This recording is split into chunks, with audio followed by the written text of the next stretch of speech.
If they don't have it, they come here. These GPUs are assembled in China, so they apparently, I guess, they have spare. 他说要再继续阉割一下。 And they buy it from these warehouses, which are on the upper floors in the building. They just have a carton. There's like probably a dozen tall and about the same deep. There's a cluster. Yep, as I said, they're being full. They're quite well utilized. One of them sent me this price sheet. We're multiple administrations deep in a technological Cold War over processing power between the United States and China. China's Cyberspace Administration has labeled some US graphics processing products as a security risk, seeking answers about US government backdoors in silicon. Meanwhile, the United States has imposed heavy restrictions on exports of graphics processing units, or GPUs, being sold to Chinese companies by American companies. The sale requires rarely granted licenses for each import scenario to legally export GPUs above a certain performance level, with the stated objective being to restrict progress of private and government projects, including AI development in China, while trying to maintain the US's AI leadership. The United States takes this so seriously that just this week, the Department of Justice had 2 Chinese nationals arrested in California for what it alleges is the smuggling of tens of millions of dollars worth of GPUs. Because where there's prohibition, there's smuggling. We spoke to everyone about this NVIDIA AI GPU black market in China and the US. We found middlemen who connect buyers and sellers. This is it. Cool. Wow. 坐，没事的。你是他的客人吗？我堂弟。你好。兄弟。 Users who can understand the demand and explain it using the most dystopian definition of wealth. How many GPUs they have. They have much more GPUs than us. Than the university. Yeah, we're GPU richer. Oh, cool. Right. Wow. And we got them quite cheap. What model? This is A100. Oh, A100. These are A100. We also found independent repair shops who, simply doing their jobs, salvage valuable silicon components from dead PCBs of banned GPUs, innovatively hand-modifying them to be better than and have more VRAM than NVIDIA's own official product SKUs. 你在这里有48 GB 的4090吗？我们可以现做。 You can make one right now. Okay. 对，我们可以现做的。Hey, cool. We met multiple people who, when asked the same question, gave the same passcode-like Chinese idiomatic expression, or Chunyu. 你觉得 NVIDIA 知道？这个是当然知道的，但是就是它是怎么说呢？睁一只眼闭一只眼。 This is like you turn a blind eye. Do you think NVIDIA knows? Do they try to stop it? 就是它是这样，可能就像睁一只眼闭一只眼。 And among others, we even spoke with a US-based Chinese national buying video cards in the US to strip them and ship the GPUs to companies in China, violating US export control law. I haven't seen someone have a computer in a car for a long time. These nervous laughs come from a viewer of ours while meeting in Arizona with a GPU smuggler we'll call The Plug. The smuggler spoke limited English, but they both understood one universal truth. Oh, the temperature is too hot. Yeah.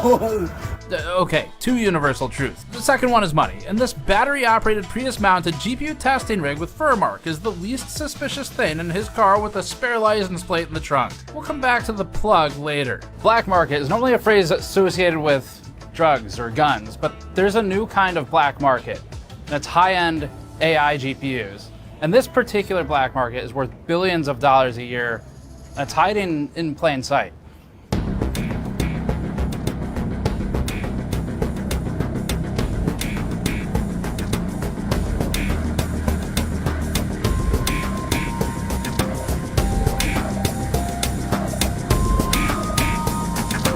This is Hong Kong.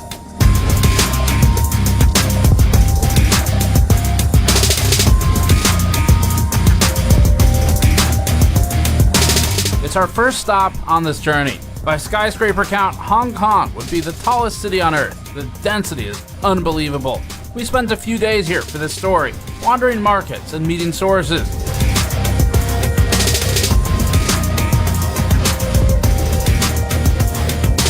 Do you feel like the ban, is it targeted at like military uses where they're trying to prevent that? I don't think from the U.S. government's perspective, there's this distinction between like Chinese academia versus Chinese military versus Chinese commercial. I think, no, I don't think they really consider there's a distinction, right? Yeah. Just total.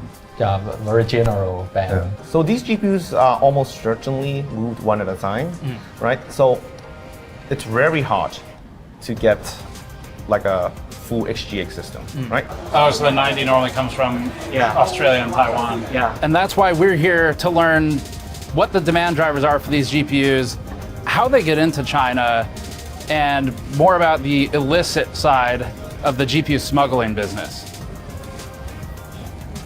The community brought you this movie. This production is being funded by our viewers rather than putting a third-party ad here. We're supporting ourselves via the community so that we can produce more fully independent movies like this. We launched our own Kickstarter-style fundraiser on our store, linked below. In addition to physical products like our Blind Eye t-shirt, Black Market GPU sticker packs, Blacklisted t-shirt, and our new GPU VRAM glassware, we also have digital rewards available exclusively to backers on this page. These backer tiers are available only for one more week, featuring bonus videos, wallpaper packs, and the highest tier even has a Q&A session with me, a tube of Kingpin thermal paste, and features a canvas print of a watercolor painting, painted by my mom actually, based on a photo I took in Hong Kong. We even hit a super stretch goal where all backers of any tier will receive digital rewards on a USB key, including a copy of this very movie so that you can watch it anywhere, anytime without internet and without YouTube AdSense ads, and preserve it in case it's taken down. If you prefer a single item, we have a brand new Blind Eye t-shirt featuring traditional Chinese characters written right to left, top to bottom, representing the idiomatic expression we kept hearing during this investigation. 睁一只眼闭一只眼。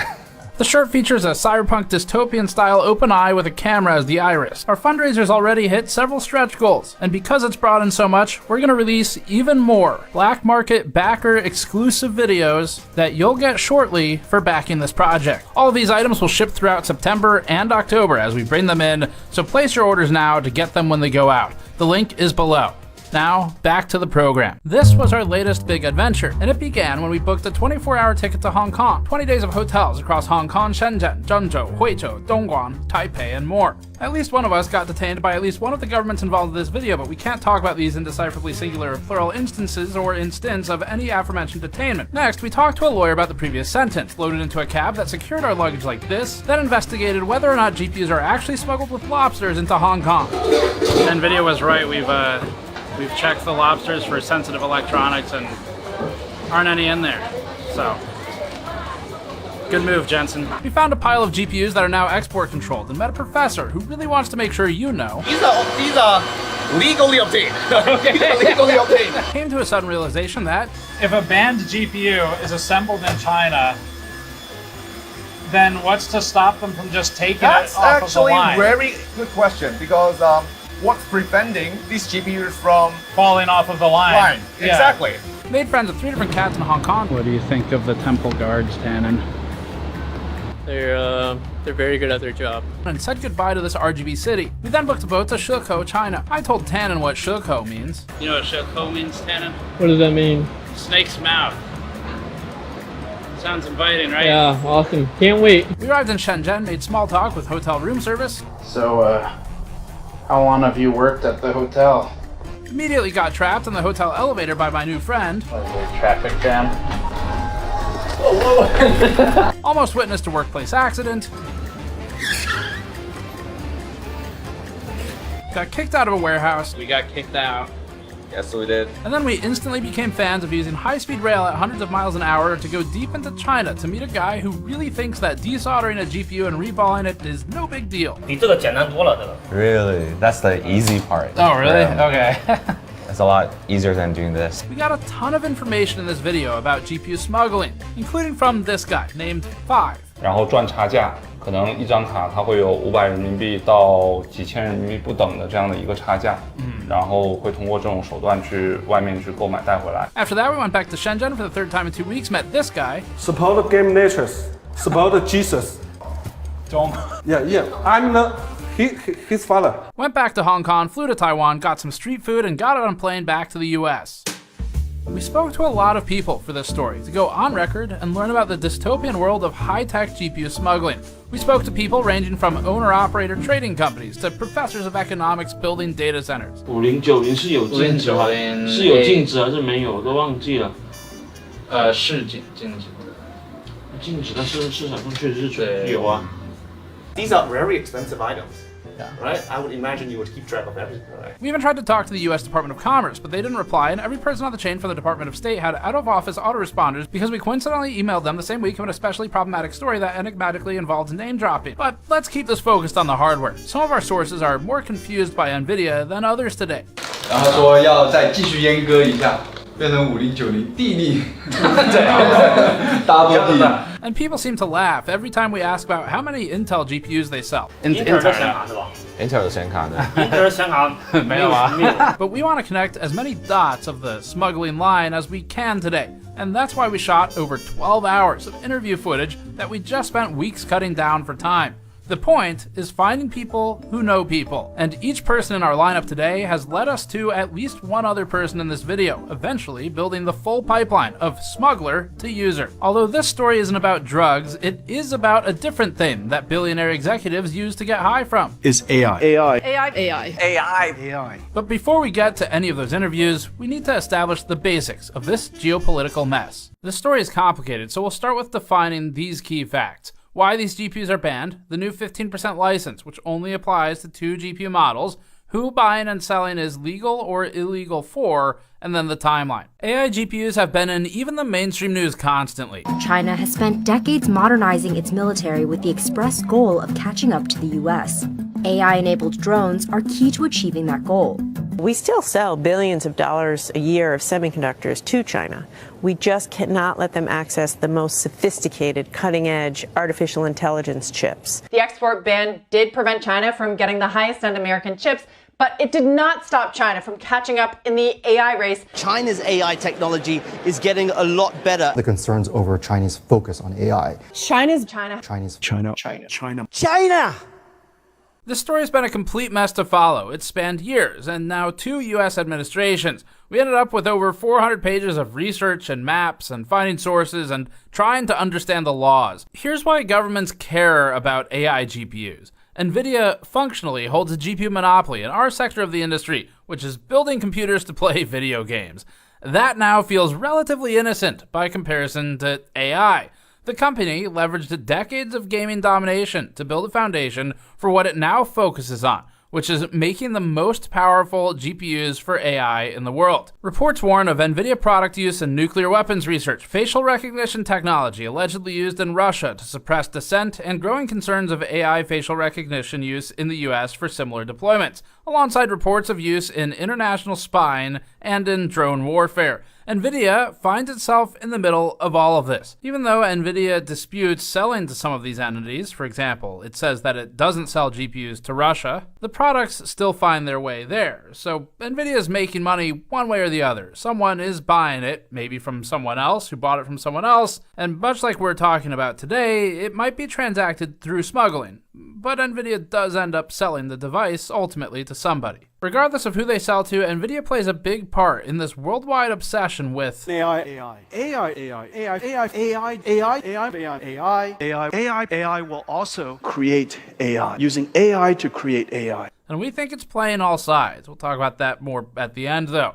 And besides, when there's a gold rush, it's better to sell the pickaxe than swing it. There's so many companies that would like to build, they're sitting on gold mines. Gold mine. It's a gold mine. It gives me tremendous joy if you just buy something from NVIDIA. We're going to be rich.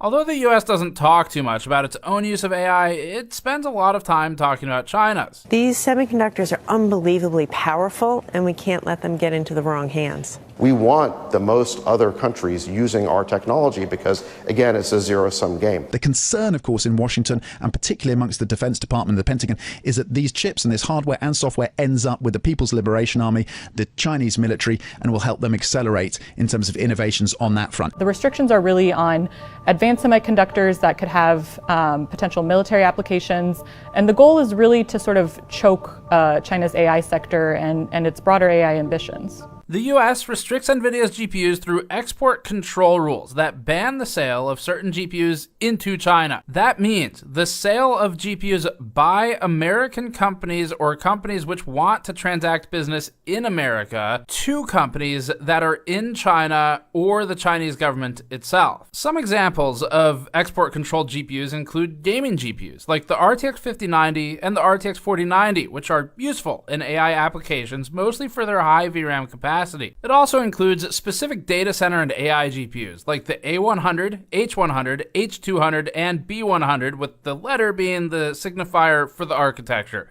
as well as other GPUs shown on the screen. Now, this list is in flux. There are some new and incoming exceptions for the NVIDIA H20 specifically, which has faced Schrodinger's GPU ban, depending on whether CEO Jensen had a $1 million dinner at Mar-a-Lago with Donald Trump on a given week. A timeline would help, but we have 9 years to recap, so we'll do it quickly. Even at the end of the Obama administration in 2016, the US government was just starting to talk about AI in relation to national security in this Wired interview. Developing international norms, rules, protocols, verification mechanisms around cybersecurity generally, and AI in particular, is in its infancy. You got a lot of non-state actors who are the biggest players. Part of the problem is that identifying who's doing what is much more difficult. Yeah, if you're building a bunch of ICBMs, we see them.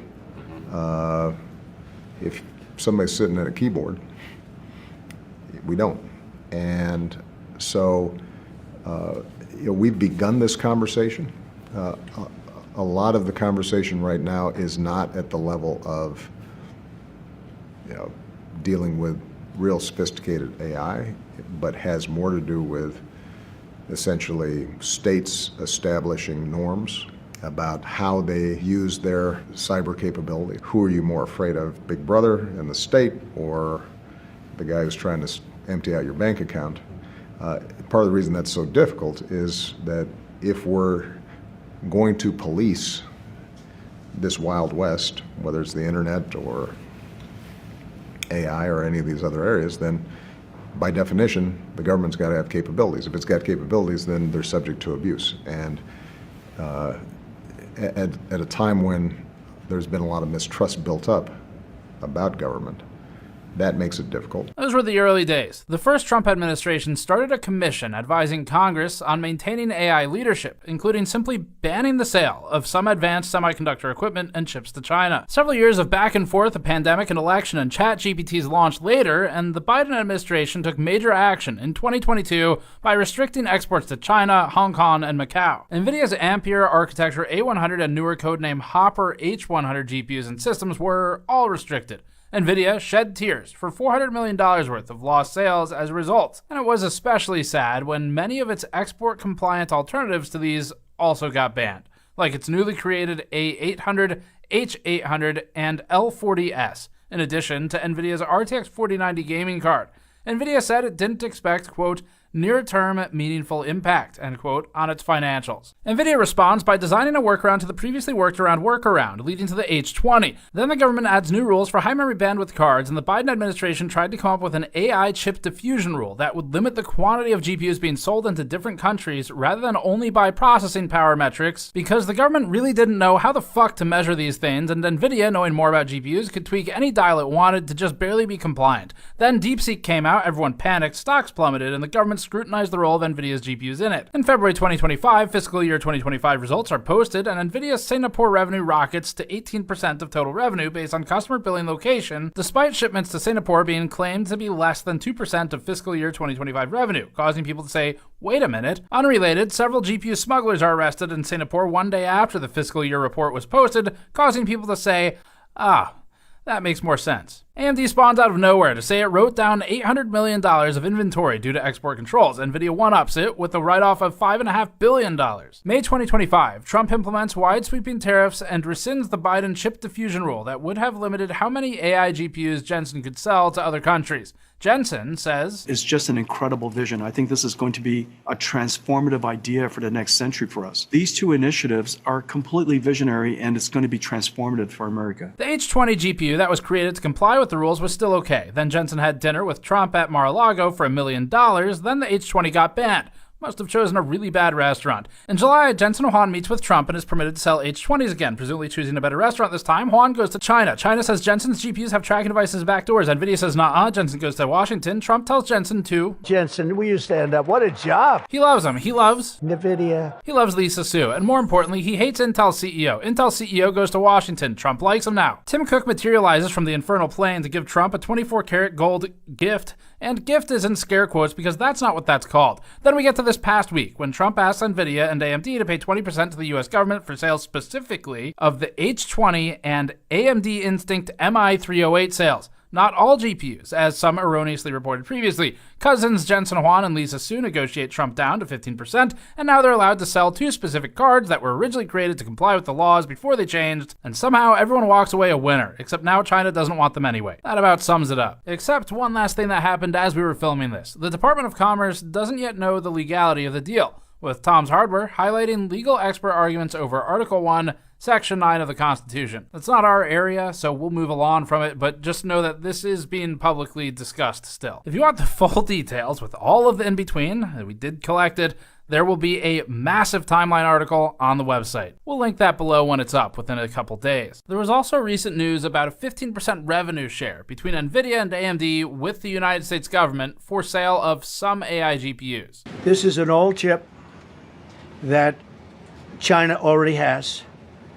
And I deal with Jensen, who's a great guy, and NVIDIA. The chip that we're talking about, the H20, it's an old chip. China already has it in a different form, different name, but they have it. Or they have a combination of two will make up for it and even then some. But the H20 is obsolete. You know, it's one of those things, but it still has a market. So I said, listen, I want 20%. If I'm going to approve this for you, for the country, for our country, for the U.S. I don't want it myself. You know, every time I say like 747, I want, yeah, for the Air Force. So I just wanted, so when I say I want 20, I want for the country. I only care about the country. I don't care about myself. And he said, would you make it 15? So we negotiate a little deal. So he's selling a essentially old chip that Huawei has a similar chip, a chip that does the same thing. And I said, good, if I'm going to give it to you, because they have a, they have a stopper, what we call a stopper, not allowed to do it. It's really known as a restrictive covenant. If you were to only read the headlines, you might think this applies to all GPUs and that the ban is over. And then you might think that a market in China, or in the US's eyes, an illegal market in China, would cease to be so illegal. That's not the case. So I released them only from the H20. This new 15% revenue share would, if it's legal, and they're not sure yet, allow NVIDIA to specifically sell the NVIDIA H20 GPU to approved Chinese entities. They likely can't be on the entity list. It would allow AMD to sell specifically the Instinct MI308 GPU to approved Chinese entities. The proposed license would not affect any other GPU that currently does not have a license. The government hasn't made clear yet if NVIDIA's partners would also be permitted to make these sales. That means that other banned GPUs, including the RTX 4090, RTX 5090, H100, B100, B200, and so forth, remain banned. The H20's extremely high 96GB memory capacity would enable large models to fit in memory and actually run, especially with multiple GPUs in a single rack, even if it's slower. That means companies can achieve performance targets by stacking GPUs, which are lower clock and core count but higher capacity, and doing NVIDIA CEO Jensen Huang's favorite thing. We were trying to solve scale up, scaling up, scale up, scale out, scaling up, scale it up, scale it out, scale up, scaled up, scale up, and scaled it out, scaled it up, scaling in that way. As for the newer Blackwell architecture GPUs, now Jensen's a very brilliant guy, and Jensen also has a new chip the Blackwell. Do you know what the Blackwell is? The Blackwell is super duper advanced. Let's not give NVIDIA any ideas for new GPU names. I wouldn't make a deal with that, although it's possible I'd make a deal, a somewhat enhanced in a negative way Blackwell. In other words, take 30% to 50% off of it. But that's the latest and the greatest in the world. Nobody has it. They won't have it for 5 years. On the Blackwell, I think he's coming to see me again about that. But that will be a unenhanced version of the big one. For now, these super duper GPUs are not licensed for sale. In short, the H20 and MI308 were compliant with the US government's original rules. Then the rules changed during design and production and they were banned. Then AMD and NVIDIA collectively declared over $6 billion in financial impact as a result. Then the US government said, wait a minute, we can help with that if you cut us in. It reminds us of our tariffs documentary. And with this, if I see a tariff of 20 or 40% one week, 50 to 60 a day later, then I see it 120%. Then I see, well, electronics are maybe exempt, and in Bloomberg, and then I see on Truth Social, no, that's not actually happening. I have no idea what that means. So I can't make decisions because it's not about it being a high tariff. It's about not having a clue what's going on. The H20 most certainly is not obsolete, though. It's still very desirable in China, and with a lot of them, they become particularly potent. Setting a threshold for banned hardware should be objective, since it can be tested. This is a graph from the Department of Commerce that visualizes the original threshold at which a computing product became automatically banned for export to parts of the Middle East and China without a granted license. There have been some changes since, but back when this was made, the total processing performance score on the y-axis was used to determine cards in need of a license. The government needed a metric to calculate against, so it created its own. Accelerators and video cards have a lot of metrics in their spec sheets, including memory capacity, which is critical and as simple as a pass-fail for certain AI and training use cases. They have hard numbers for memory bandwidth, GPU clock speed, GPU SM or CU count, TPCs, tensor cores, ROPs that are sometimes randomly missing on NVIDIA devices, teraflops, tops, petaflops, gigaflops, gigabits, power, and more. So then, banning a product could probably be based on some sort of benchmark rather than a random metric from a spec sheet. But the US government, illustrating what an absolute clusterfuck this situation was and now remains, decided to instead multiply one random metric from a spreadsheet against the bit length of the operation being executed. Flops, or floating point operations per second, and tops, or tera operations per second, are calculated by the company making the spec sheet and aren't a great measure of actual performance. These numbers are based on both marketing and whether we're talking about FP8, half precision floating point 16, single precision floating point 32, double precision FP64,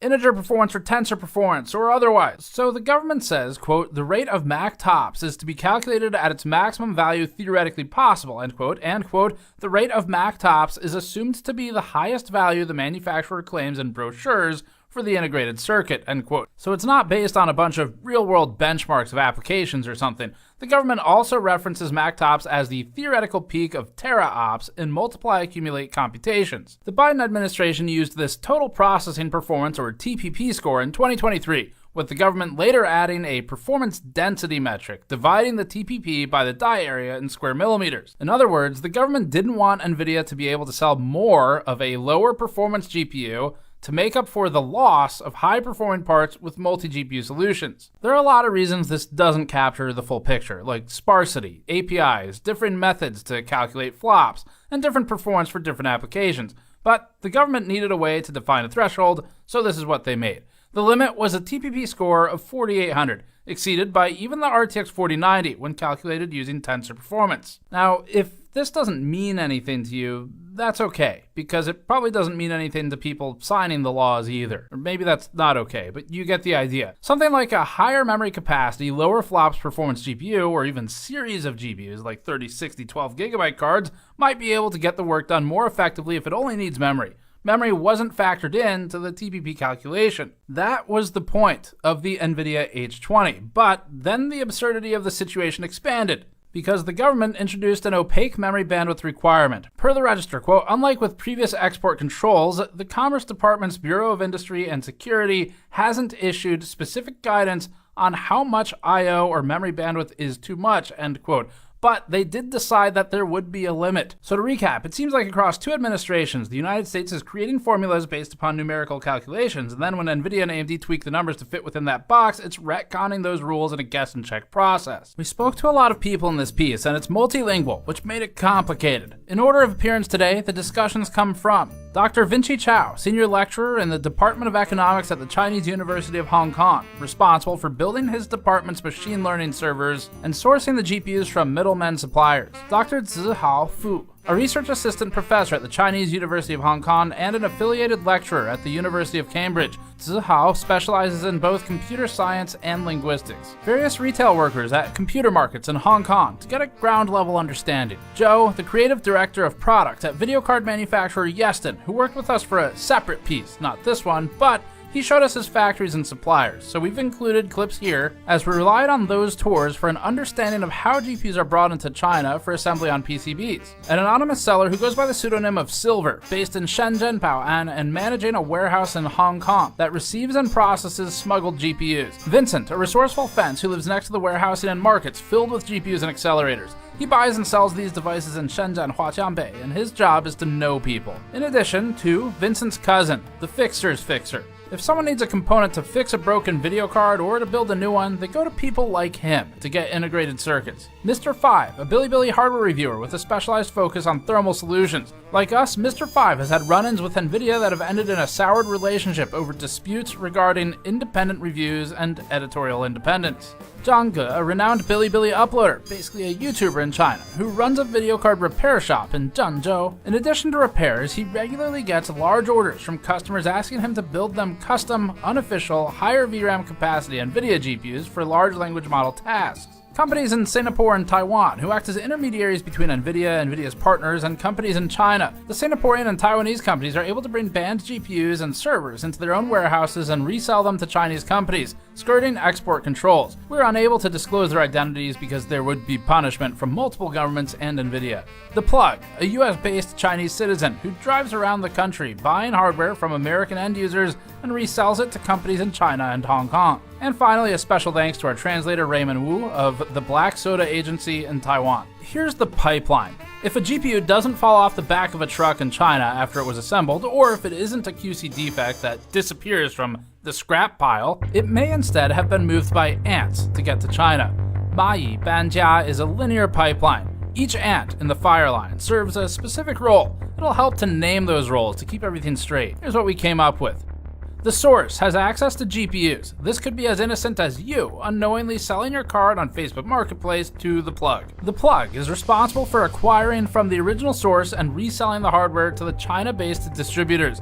In between, there's a mule. Sometimes this is the Plug himself doing a trip home. We learned that overseas students also regularly return with what are feasibly defended as personal GPUs that they bought at Best Buy and then may get resold for markup and profit. In either case, the mule gets the GPU into the country either by shipping it without interception or by hand carrying it. Next is the middleman, receiving the GPUs and often interfacing with or managing the warehouses that store the cards. The middleman buys from multiple plugs, including factories that get rid of rejects with fixable or unimportant QC defects, then sells those devices to more localized distributors. That's when we get to the fence, who buys and sells GPUs between middlemen and warehouses to end users in China. Then we have who we're calling the fixer, except this time it's literal. The fixer is an optional step that may involve soldering and modifying a GPU to improve it beyond its original specification and make it more marketable for domestic AI uses. They might also just fix QC defects from factories. Finally, we have the user. This is self-explanatory. The user is the demand driver, and oftentimes, large enterprises want dozens or hundreds of GPUs or more, while smaller users, like the university, may just want individual units or small batches. With everyone's role named, let's continue. And now, we start our journey. First stop, Hong Kong.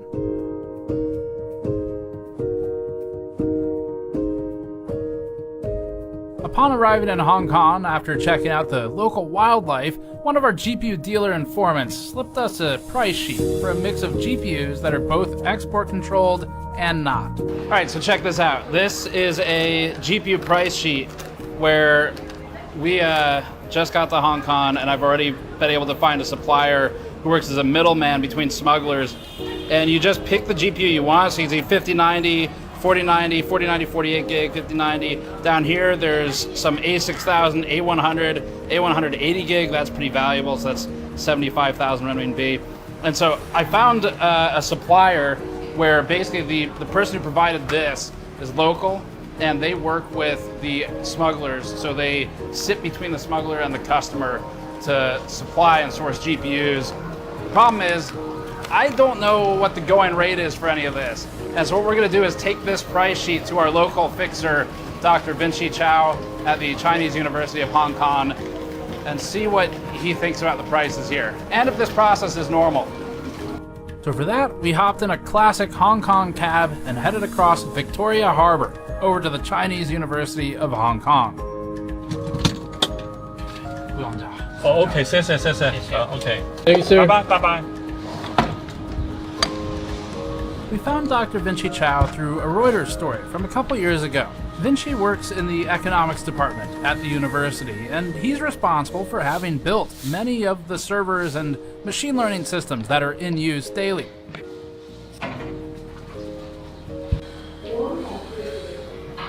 Here's some professors. Oh yeah, Vinci.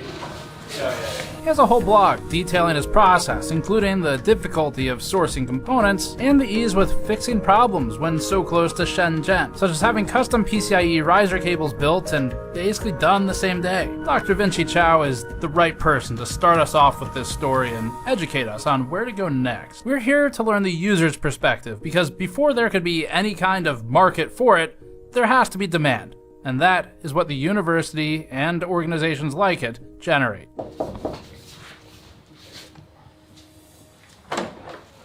Hi, whoa. How you doing? Hey, nice meeting you. Good to meet you. This is Tannen. Hi. Nice to meet you, sir.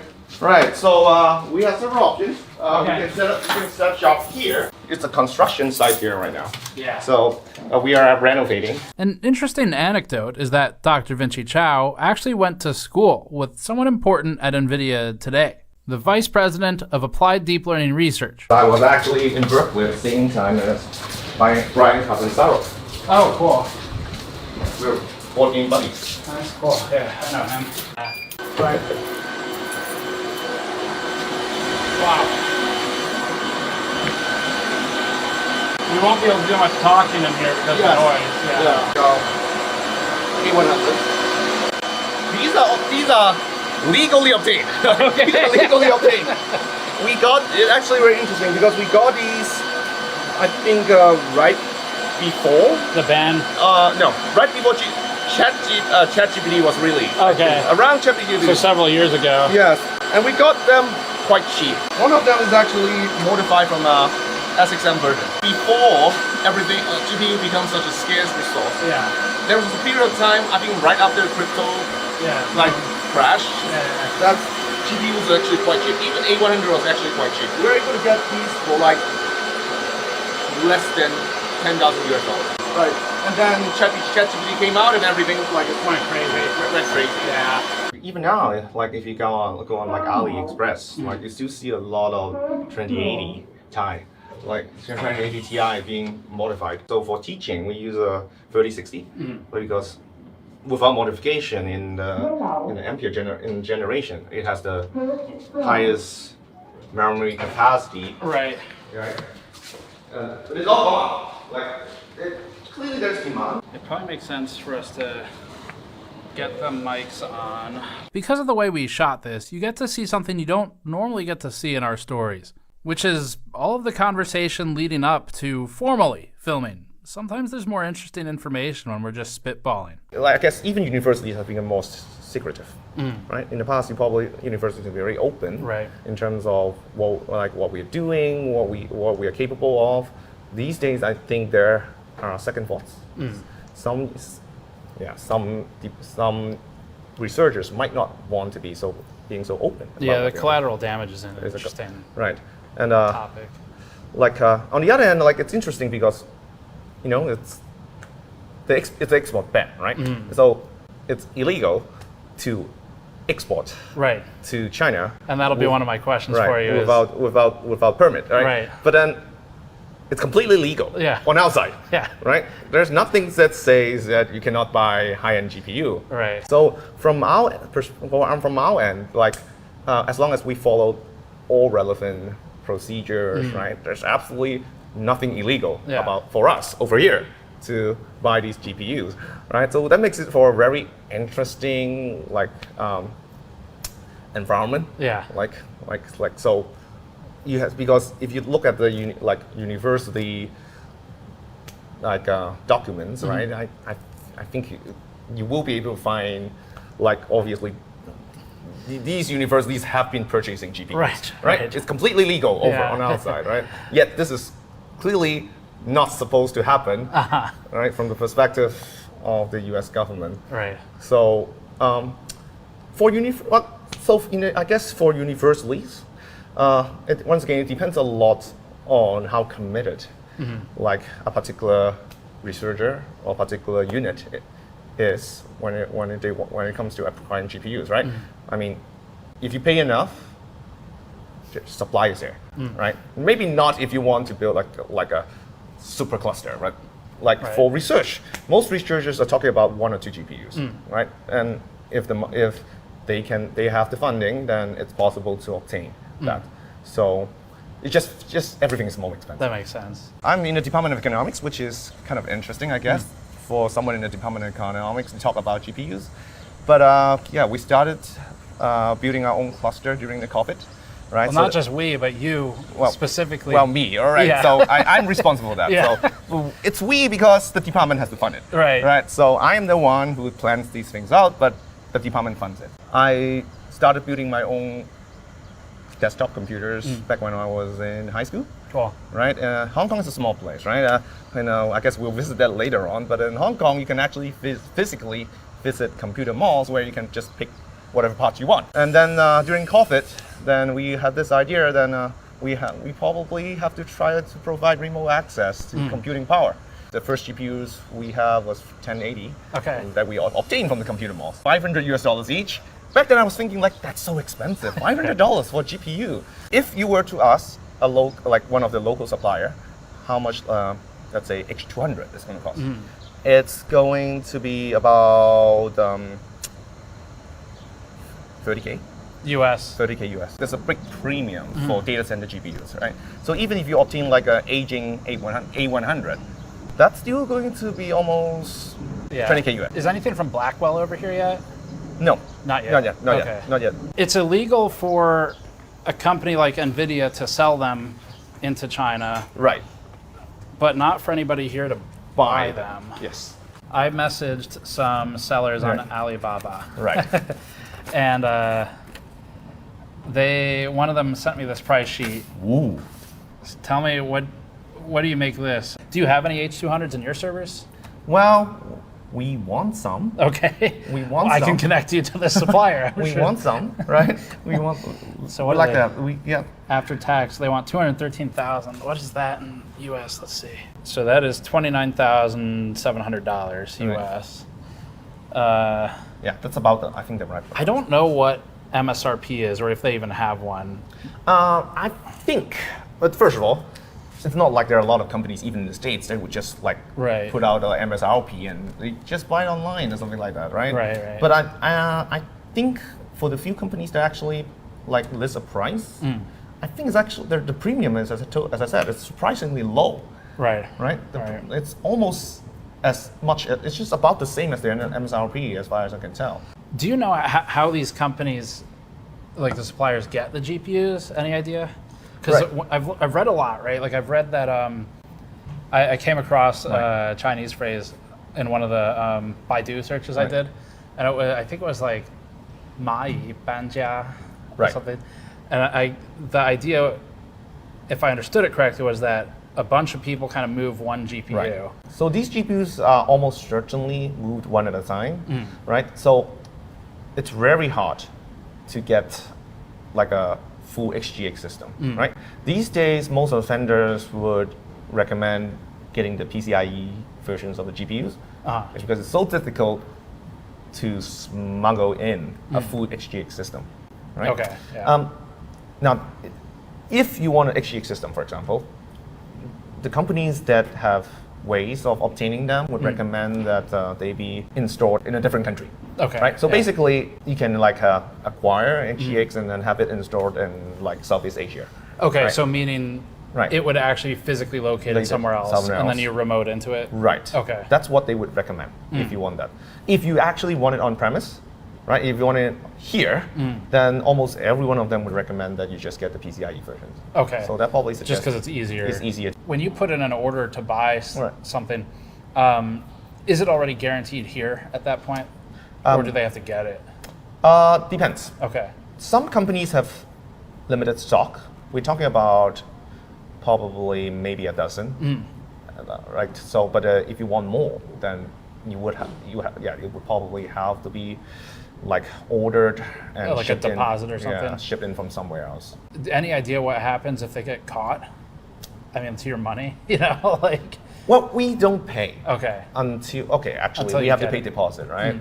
But then I presume if they cannot deliver, you maybe get it back. We will be able to get it back locally, since I mean, we're not doing anything illegal, so we can just go to the court and suit them. And do the local governments even care? I mean, like, because I guess that was one of the things that was unclear to me, where if it leaves the U.S., like let's just say, as an example, if NVIDIA decides, you know what, we're just going to ship it straight from Santa Clara, California to Shenzhen or something, you know, that would be a problem. Right. But on the receiving side, do they care? You know, does like Hong Kong I would say the receive. Well, I would say no. That we don't. We probably don't care. Like, I don't think the government is going to obtain these GPUs now that there's an export ban. I don't think they're going to do that. In Hong Kong, we have like basically the government essentially funded 2 H800 Superport, but they are both legally obtained right before the ban. So, and since then, there hasn't been any news that they're going to expand their capacity. So I would say the government probably not going to do it itself. I guess the only thing they care about is if someone brings it in, they pay the import taxes. Well, but there's no import tax in Hong Kong. We are free trade port. Okay. You can pretty much bring whatever you want, except normal things like firearms. Like you can't do that, right? But otherwise, we are free trade port. So. Okay, that makes a lot more sense then. Because I think I read that Macau is the same. Right. Maybe free trade port. Free trade port. Yeah. Okay. Interesting. But I'm pretty sure these GPUs don't go straight from the US to Hong Kong. Right. They would go through. They probably go through some Sanguo, some third party country somewhere you can actually legally export those GPUs to. Singapore comes up a lot. Singapore comes up. Malaysia is another place that comes up. Right. Have you heard of? I saw a story from The Economist actually, where they said now there's. Like they referred to it as, I think, data smuggling. Right. They're talking about bringing data from countries with the export ban to Singapore to have it processed locally. Right. So I think it's similar to what some of these companies have offered us for consideration. Is that given how hard it is to bring in a large system, it's actually easier either to fund a system in Malaysia or Singapore, or you just rent capacity there, and then just remote access, right? Yeah. I mean, I guess the reason why you actually have to take physical hard drives back and forth is due to the size of the data. Right. It's going to be hard to transfer data remotely, but otherwise the idea is the same, right? Given that you cannot bring the system in, just have it somewhere you can access. How you doing? Steve. Hi, I'm Steve. I'm Zihao. Good to meet you. Yeah, good to meet you. What department are you in? I'm currently working in the linguistic department. Okay. So my focus is still doing some programming and running on GPU. Previous, my background is computer science. So I need a lot of GPUs. Right. So you've already got the computer science background, but then... Yeah. I got a computer science background in this university, Do you have your own server cluster? Is it separate from the econ? I think they have the best one. Okay. This is the best one in this university. So who built the one for the arts department? Actually, we use the university's GPU. So university have a central GPU, and everyone can use that. If you buy some GPU and they can help you to manage that GPU. Okay. So that's how we are using. But I believe they have much more GPUs than us, than the university. Yeah, we're GPU rich, right? Right. GPU rich. Yeah. Yeah. What are the things you guys use them for normally? Just the training and inference large language models. Okay. Like for me, my research is about large language model. Yeah. So if you want to train a model, teach the language model to gain more knowledge, you need to fine tune. And before that, maybe a few years ago, we just train from scratch. But now it's not that popular. But we still need GPU to fine-tune models. Okay. So this is why we need that. What are the common uses for the models themselves? Like, do students use them for research, or what's the? Yeah, if you are in the university, so mainly for research. Okay. So currently, because a large language model can do a lot of things, a lot of research department will focus on using that. So a lot of research will be focused on how can large language model help them. For example, like cleaning the data and doing some basic inference, or just imitate human to do some research. Okay. Something like this. So it will be Do you guys ever end up working with each other? No, we Not haven't. really. Well, we are, our two faculties are in talk of collaboration.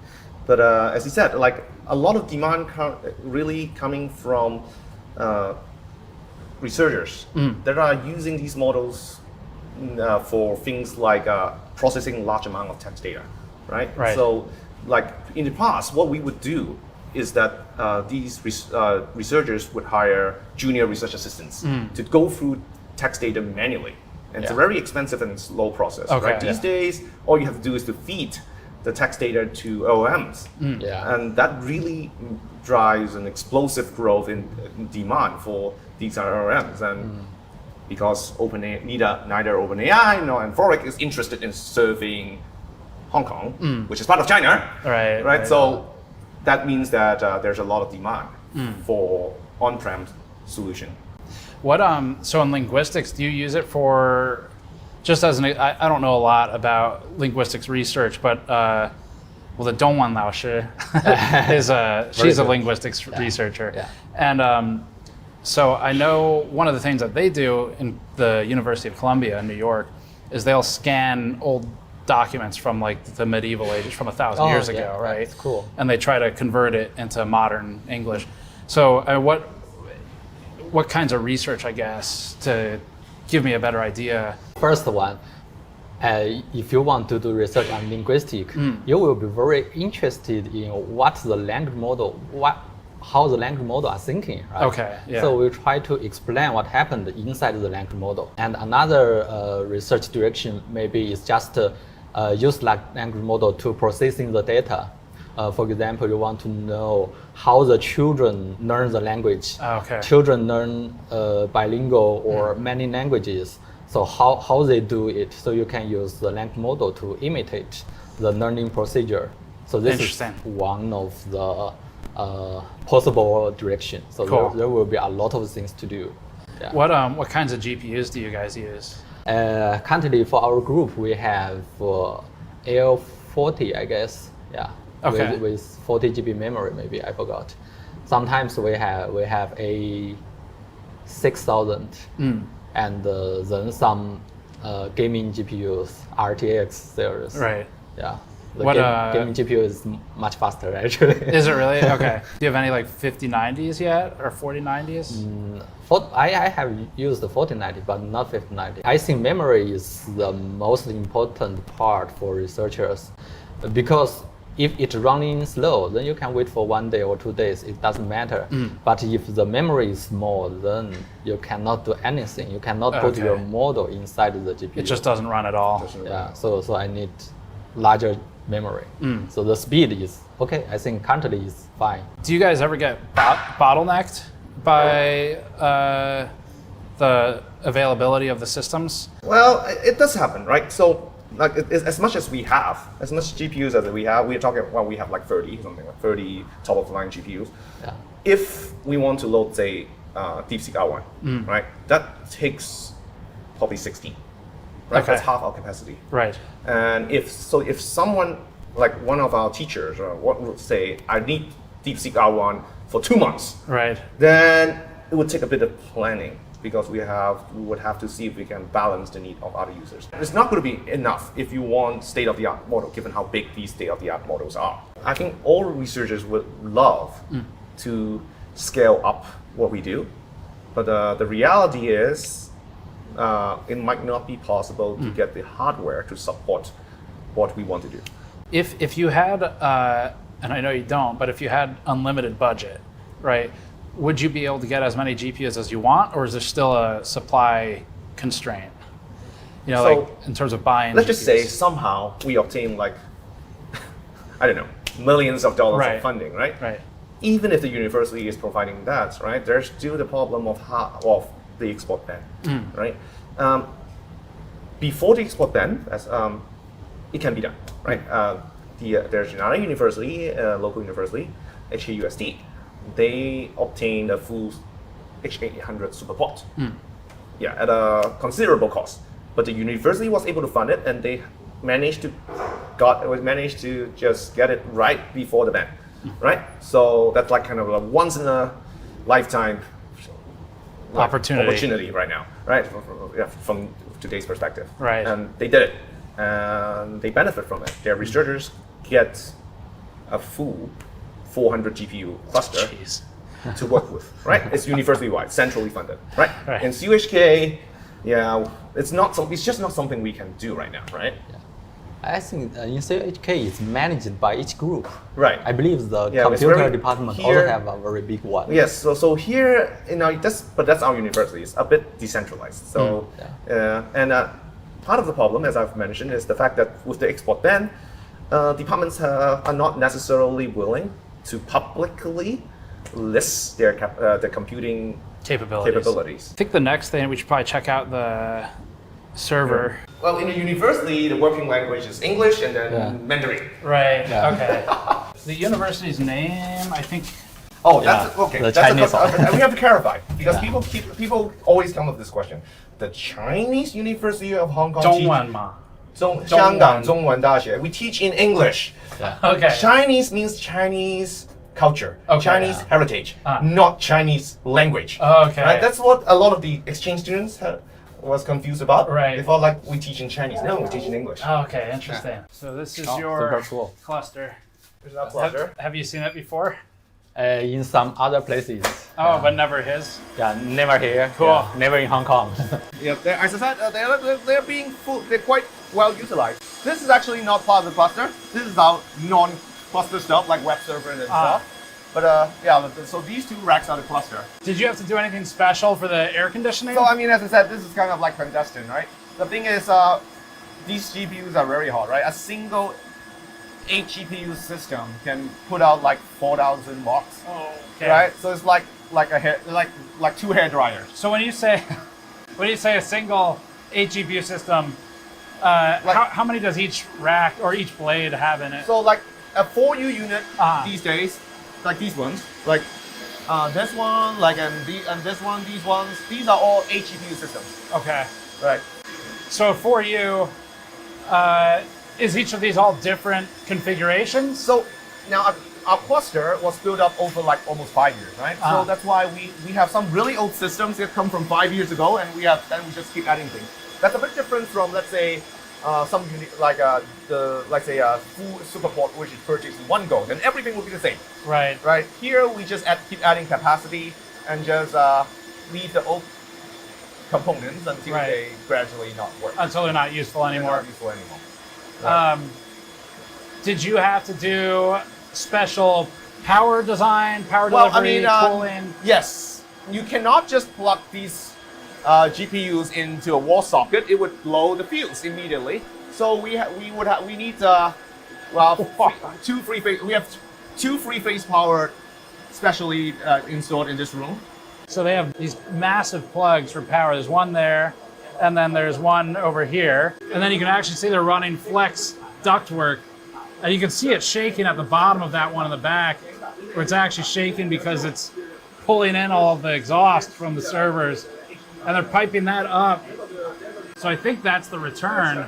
That might be the front side. We'll take a look, but they're basically circulating it with the flex ductwork. Crazy. And that looks like maybe more, I think that's more AC going up to the mini split up top. I guess how many, A100s or H100s? Right, we have something like 30 A100 class GPUs, and then we have a bunch of like 3090s, 3060s, right? So in total, we're talking about 50 or 60 GPUs. Okay. Right. So yeah, but the top of the line GPUs are for teachers.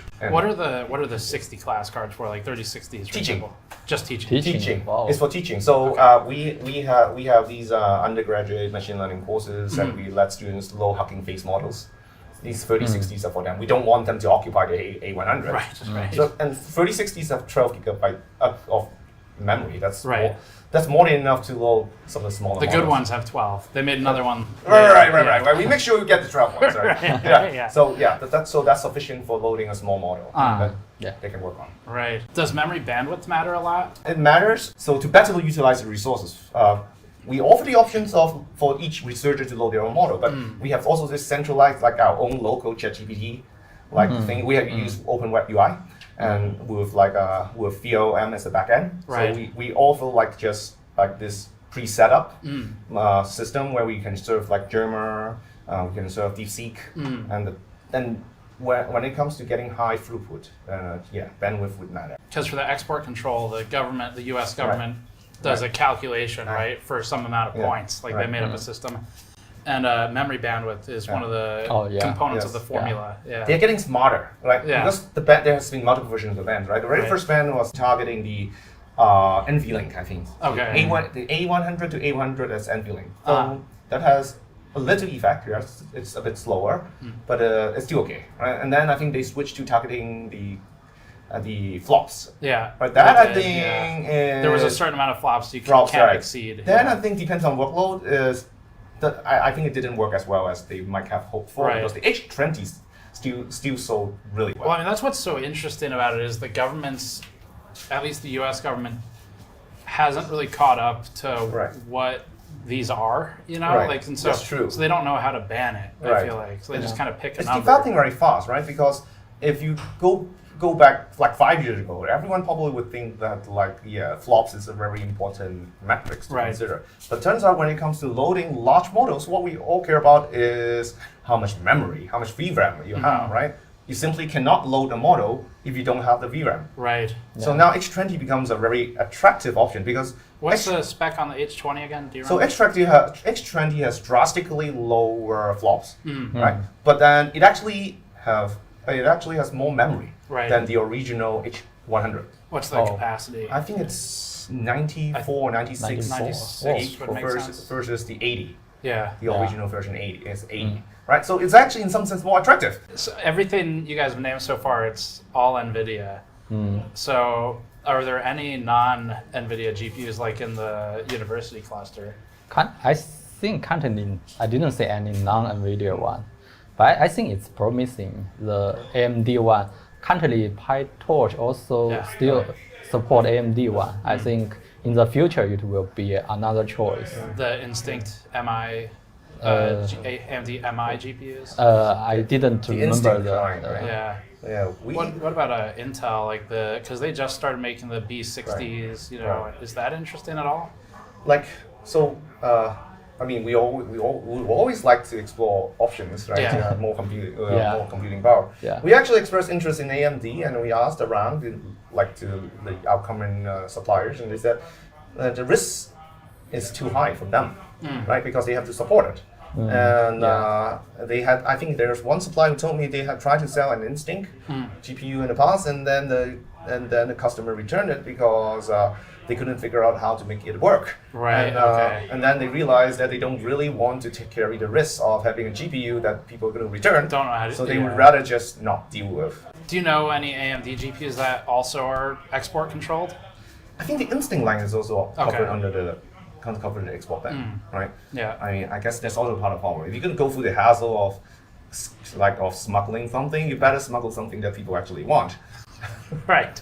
Yeah. And well, is there any support for it, if it's a smuggled device and you have a problem, what happens? You know, right?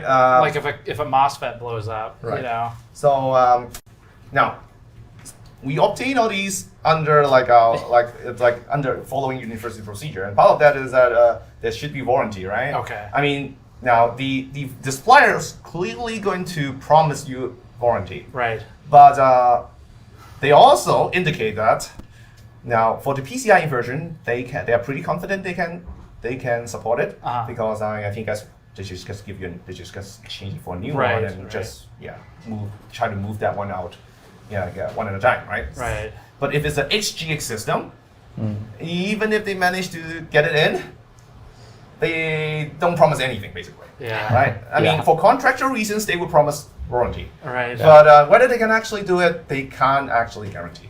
Okay. Right. So actually, we have a legally obtained HGX 800 system that we got before the ban. And as far as I know, after our initial, I think 5-year support contract ends, it's not possible to renew. There's a 4U system with 800 inside. Do you ever physically go to pick up the GPUs when you're arranging from a supplier, or they just ship it here? They usually ship here. So it's just like Express. totally normal commerce, basically. Right. They just ship here by It's so interesting because I feel like when you think about like this concept of like the black market GPUs, and earlier I had said I found online a story that talked about Mai Banjia. And you think of it like that, it seems like when you go to buy a GPU that's banned, it feels like you would be going to a dark alley and handing him cash, right? Yeah. And he hands you a GPU. But that's not how it works. Yeah. No. So they just ship it. I think it's good. That way it's good for personal usage. It's not quite good for a very big cluster. Right. Yeah. So if it's that sort of easy where it just ships to you, does the ban seem effective? Like as I said, if it is effective in preventing the building of a very big cluster, right? It's just not possible to get 100,000 of these GPUs. Like we heard about some of the other companies having. Right. Yeah. And I think there are like people from the company who refuted that idea, right? We don't really have that many. I think that's right. Right. Why do you think the U.S. government cares so much? Like, what is it they're trying to prevent? I guess they just want to delay the speed of other countries of training the model.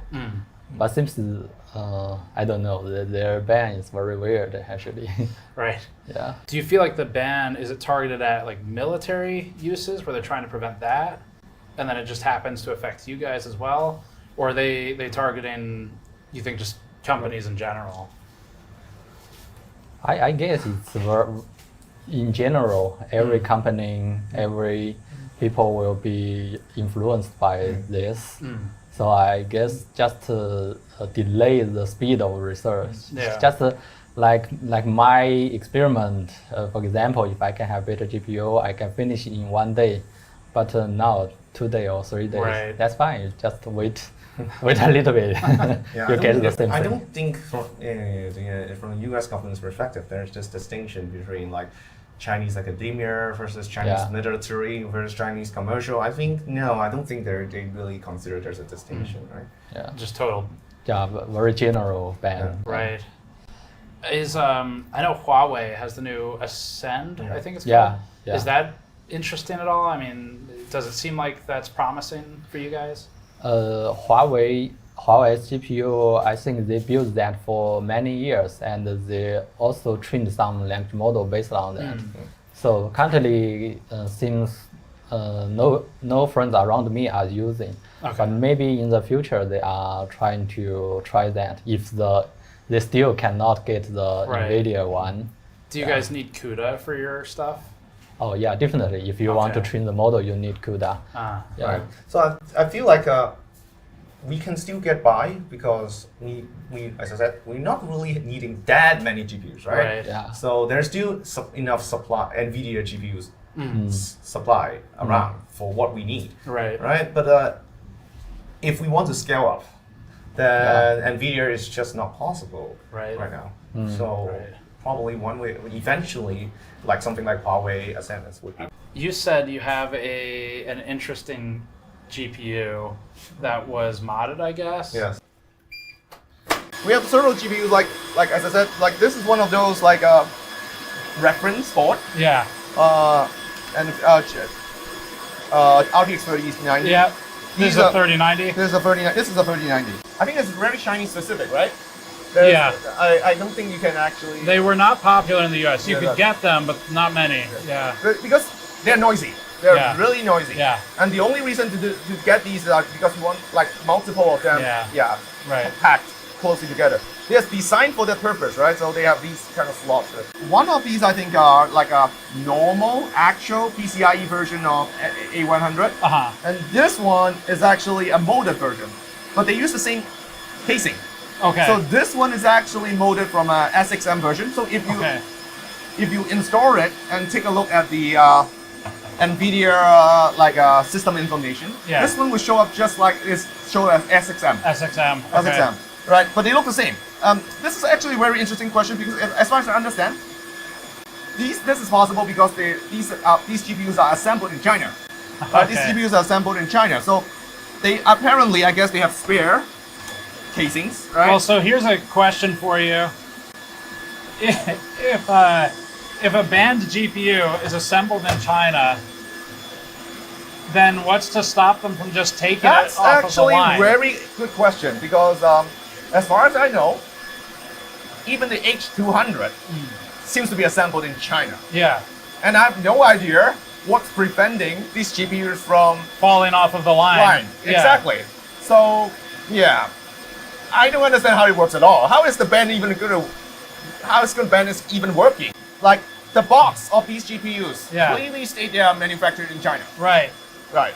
So I'm not sure how actually that works. I mean, cause it's like NVIDIA's not allowed to sell it to China, right? But they can make it here, China, and then the intent, I guess, is they ship it somewhere else, and then they can't ship it back.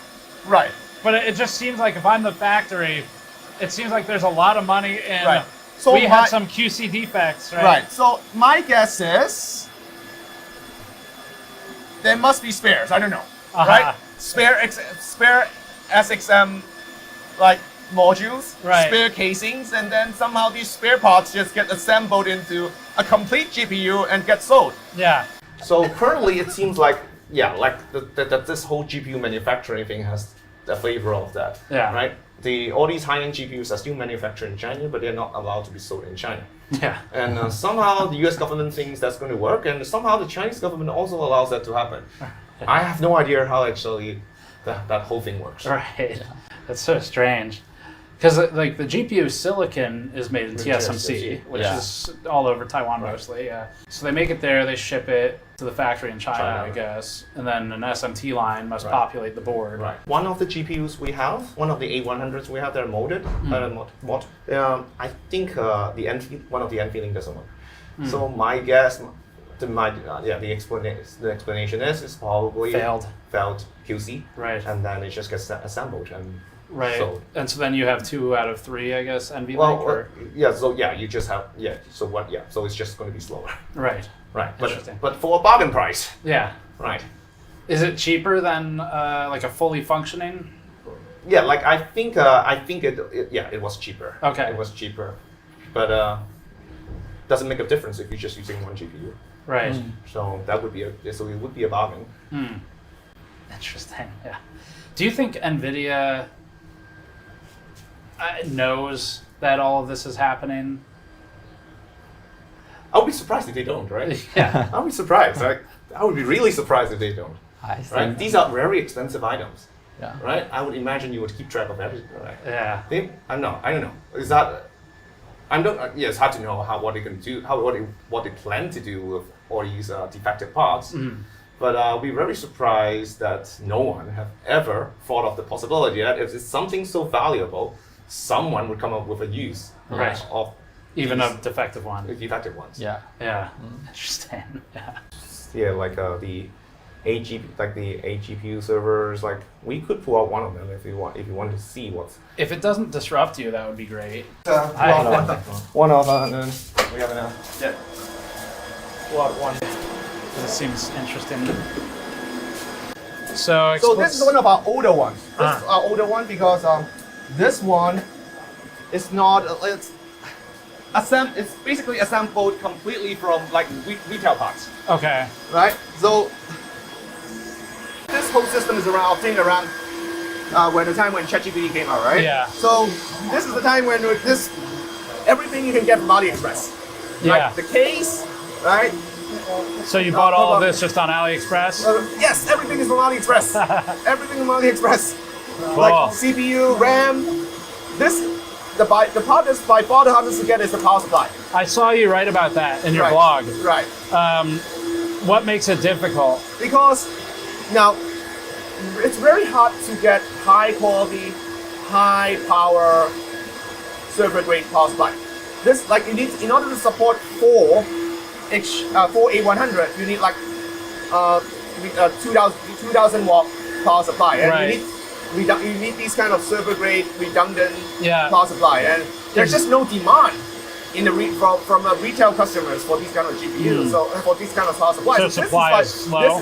Right, if you buy this case, mostly they come with something like a 800 watt power supply. Yeah. And we need 2000. So that's the hardest part, right? To source. Is this a redundant power supply? Yes, it's a redundant power supply. Okay, so it's got a failover. The CPU, what are you using for this? This is a EPIC 7763. That you can get from AliExpress, no problem. Okay. If you need to. And then the port is from ASRock. Yeah. Yeah. ASRock board. ASRock rack. Yeah. So it's like the server line of ASRock. It does have like 7 PCIe slot. But then in order to, because we need one for, we want infinite band network. Yeah. So we have these cables like specially made to the they're custom made. The length we need. Okay. Right, we need it to be this long and to support the infinite band card. Is that that down there? Yeah, this is the like. So that's the infinite band card. Right. That's the 200. That's the HDR 200 GB card. Right. Card. Yeah. Is all of this stuff pretty high priority for the university at this point? Like on the, technology side, are they invested in the purchasing? You know. I think the university is realizing how important it is, right? That's why we have this brainstorming session. Right. Yeah, I guess university will begin to buy more GPU and try to find some strategy to share with the whole staff members. Right. Yeah, it's a good sign. Cool. But it's just a start. Right. It's I think we would try to catch up quickly. Yeah. We try to catch up quickly. Very cool server room. It's impressive. Wired just happily provide you with their Weixin. And I'm not encouraging working 24/7, but like customer support in China, it is 24/7. Right. Not designed for Hong Kong. Not designed for Hong Kong. Right. They don't sell it anymore. So Hong Kong is a free trade port, I guess. Yep. Yeah. But China mainland is not? Except Hainan, right? Except Hainan. Yeah, Hainan. And some part of Shanghai also makes similar policy. And that just means no local tariffs, no import taxes? Yeah. Right. And relatively simple paperwork, I guess. Okay. Right. This is where we call the University Mall. Okay. It's where we hold our like a commencement. Cool. Yeah. The graduation ceremony here. Yeah. Wow, this is nice. Right? Yeah, Let's go. Wow, holy shit. So that's the science park of Hong Kong, and you actually see one of our unicorns. A little bit. Sense time. Time. What do they do? Facial recognition. Previously. AI. I would say AI. Yeah, general AI. Yeah. But they kind of built their business on facial recognition. CCTV stuff. CCTV Chinese government is a big customer. Right. Do you feel like you guys are locked in at this point to NVIDIA because of CUDA?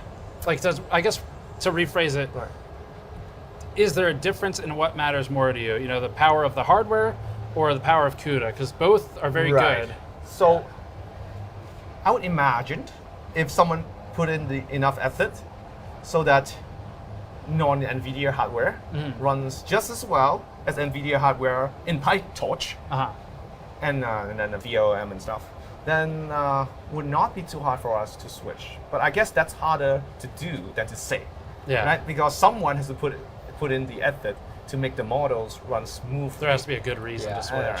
That part is hard. Yeah. Only problem is if you switch to other devices, you will have a lot of bugs. Right. Some bugs you cannot fix. You Right. need the whole community to help you. So this is a very slow procedure. Definitely the CUDA and the NVIDIA is currently the best one you can choose. Right. After this discussion, Zihao parted ways, and Vinci brought us to one of his favorite tech spots in Hong Kong, the Golden Computer Center, and the outdoor tech flea market next to it. We actually have a whole separate video looking at some of these places.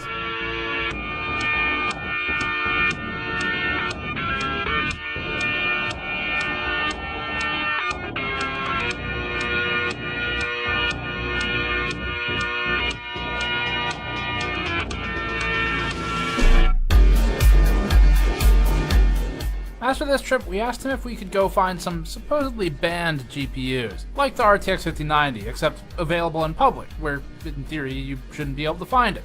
The hope was to find a shopkeeper with some ground level knowledge, or consumer level.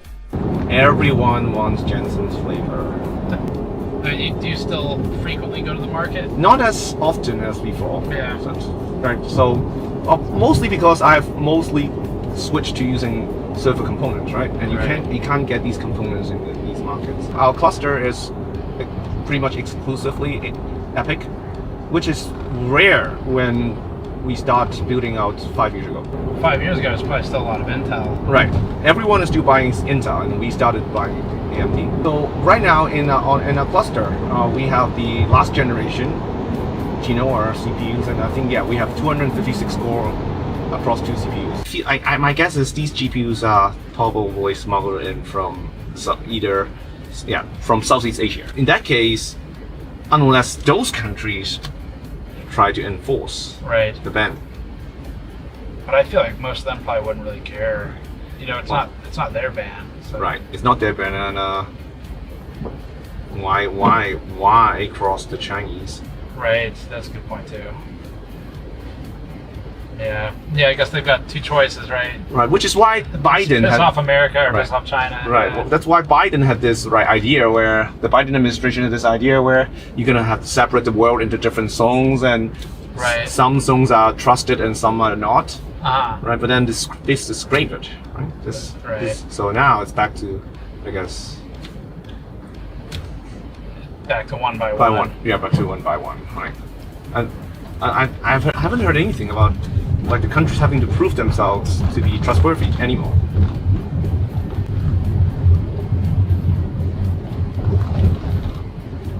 It must be frustrating for NVIDIA on some level, because I'm sure they would rather much that they can just sell whatever they want to China. If they come up with a product that is in high demand, that means it's useful for AI. And if it's useful for AI, the US government wants to ban it. Right.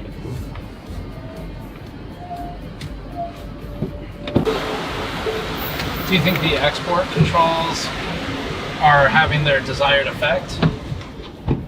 Like for the US? Yeah, well, yes, in terms of stopping China from building a comparable GPU cluster to US. Right.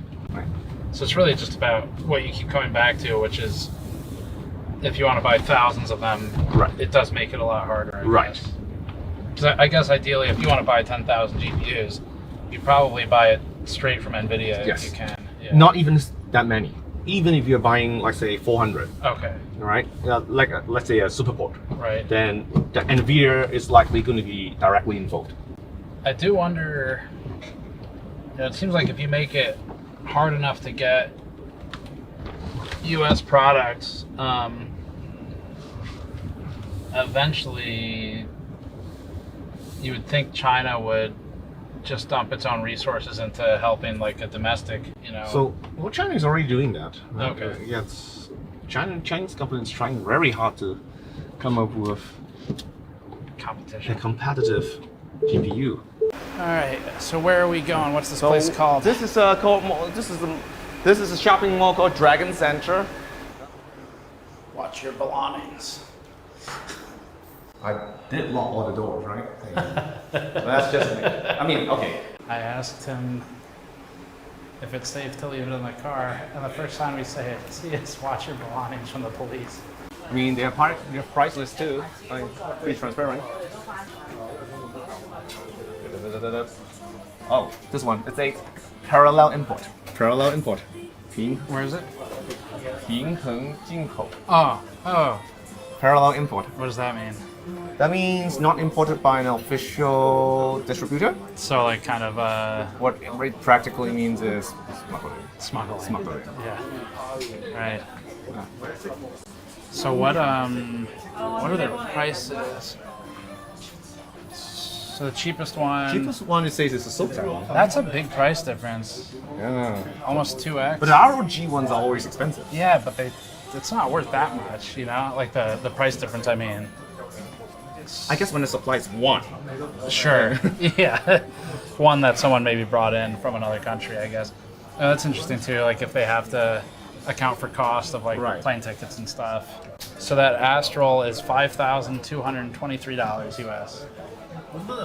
So it's the cost of it's the cost of like almost two 5090s at home for us. Is it even in stock? The cheapest one is, I think it's about 3,000. 24, so yeah, 3,057 USD. And that's not like, that's pretty close to the average price. In the US, the average price is 3,050 right now. It's actually like the same. I see they have the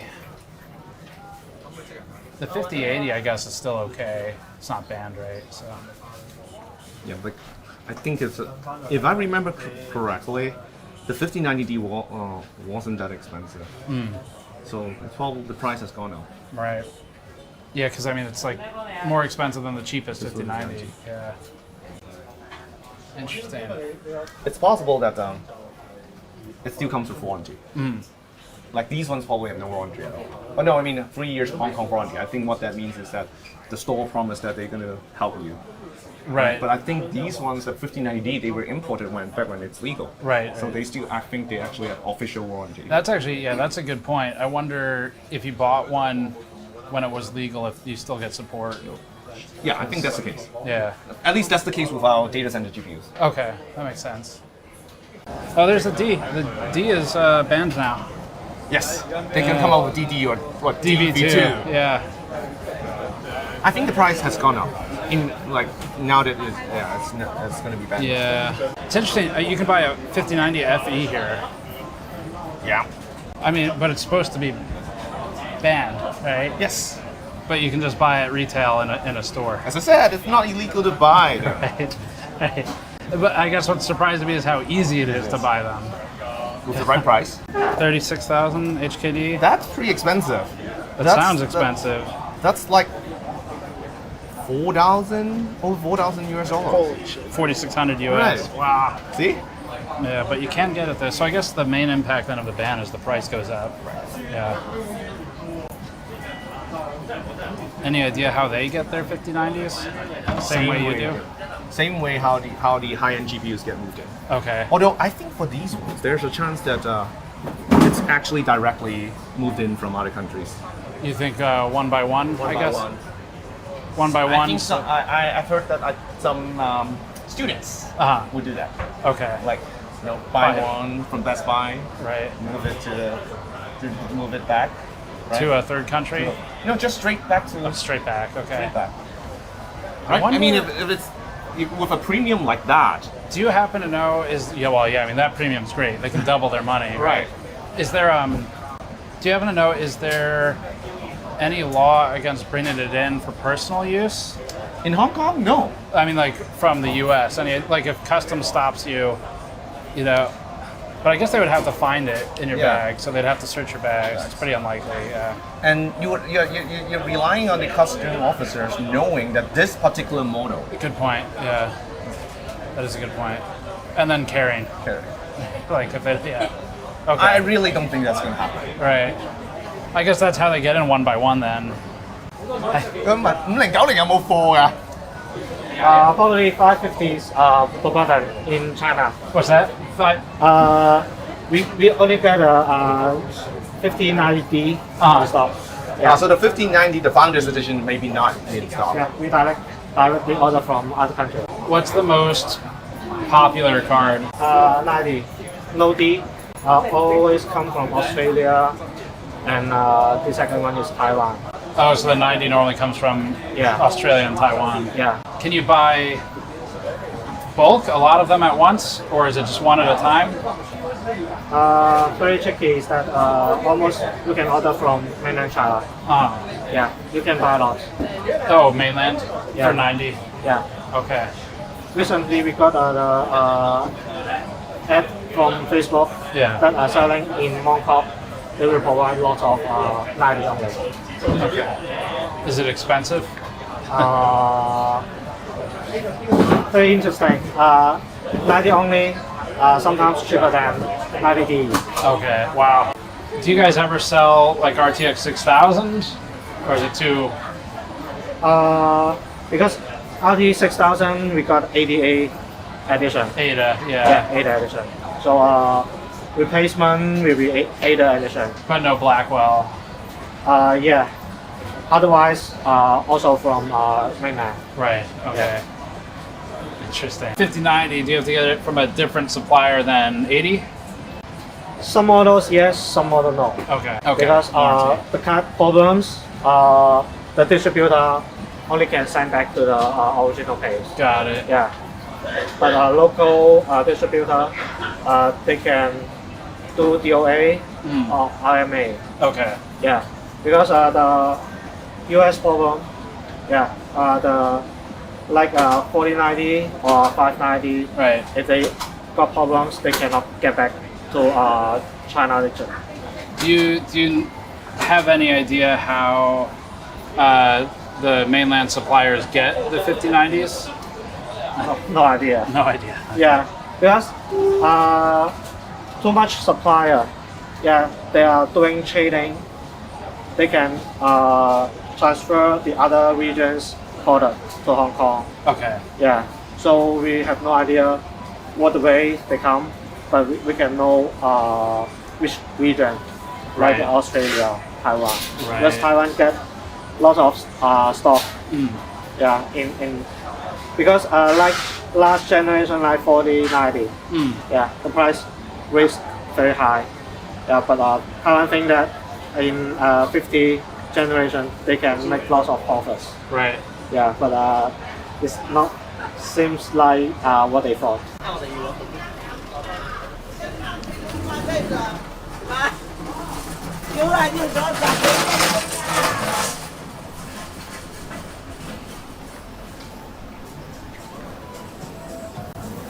It is still funny to me, just like the how much it flies in the face of U.S. export control that you can just walk around in a public-facing mall and buy a 5090. Now, given that it is very expensive, but it's not like you just can't buy it anymore. So I guess if you really need it, you can get it. And I really don't think locals think much about buying the GPU, these GPUs other than price, right? It's expensive, but the fact that there's an export ban, I don't think crossed the mind. They don't really consider it. Yeah. With that, we wrapped our first full tour of Hong Kong. The city was impressive and filled with character and culture and GPUs, apparently, because one of our next stops sent a message the night we were planning to hitch a ferry to Shekou Port in Shenzhen. He told me they had just received a batch of GPUs to their Hong Kong warehouse and that they were en route to their Shenzhen facility and that we could buy a GPU as soon as tomorrow, as long as we wired him money immediately. That seems like the responsible thing to do, and because it's fully above board as a buyer, and because he also texted me a photo of an RTX Pro 6000, which was very intriguing since it's Blackwell, we decided the best way to learn about buying export-controlled GPUs in China would be to just do it. So far, all the contacts we spoke with were aware that some form of factory repurposing, theft from the line, QC reject repurposing, repair, and actual by-hand smuggling are involved. But none of them knew for sure how the GPUs actually move. To get closer to the source of the movement, we decided to wire those funds and get an address. You there? Steven. Yes. Is this Steven? Yeah, how's it going? Oh my God. Alright, you ready? I'll help you here. Yeah, so I've got $3,289 going out. Perfect. Yeah, that'll be from the GN account, and then it's going to and their bank, and then account number is Swift, I guess is what you need probably. Okay, good to know. I will get this done for you. Perfect. Okay, thank you. All right, have fun. Be safe. Thanks. See ya. Bye. We'll see if the money's gone in 2 days. So that'll be our next adventure. We packed the hotel, said goodbye to the famous Hong Kong junk boat, potentially said goodbye to $3,000, and boarded a ferry to Shekou port. But we're gonna take a quick detour in the story here because we have a source who says he has more information on how GPUs get into China. So before checking with our GPU middlemen and our fence, we're first gonna meet up with someone else.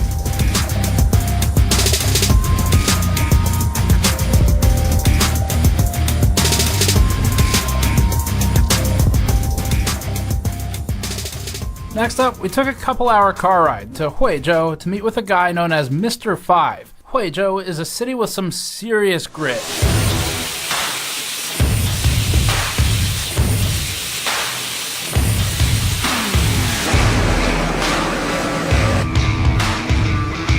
The city has grown to take some of Shenzhen's factory industry as it's been pushed out over the years with Shenzhen's expansion and as it's turned into more of a metropolis. This is a complete 180 from the finance hub that we were just in. We've spent a good amount of time at Huizhou over the last decade, mostly visiting case, painting, tempered glass, bending, and tooling factories, alongside those for heat sinks, like for video cards. He's a cooling hardware reviewer and has specialist knowledge in factories that make video card cooling solutions, including NVIDIA's.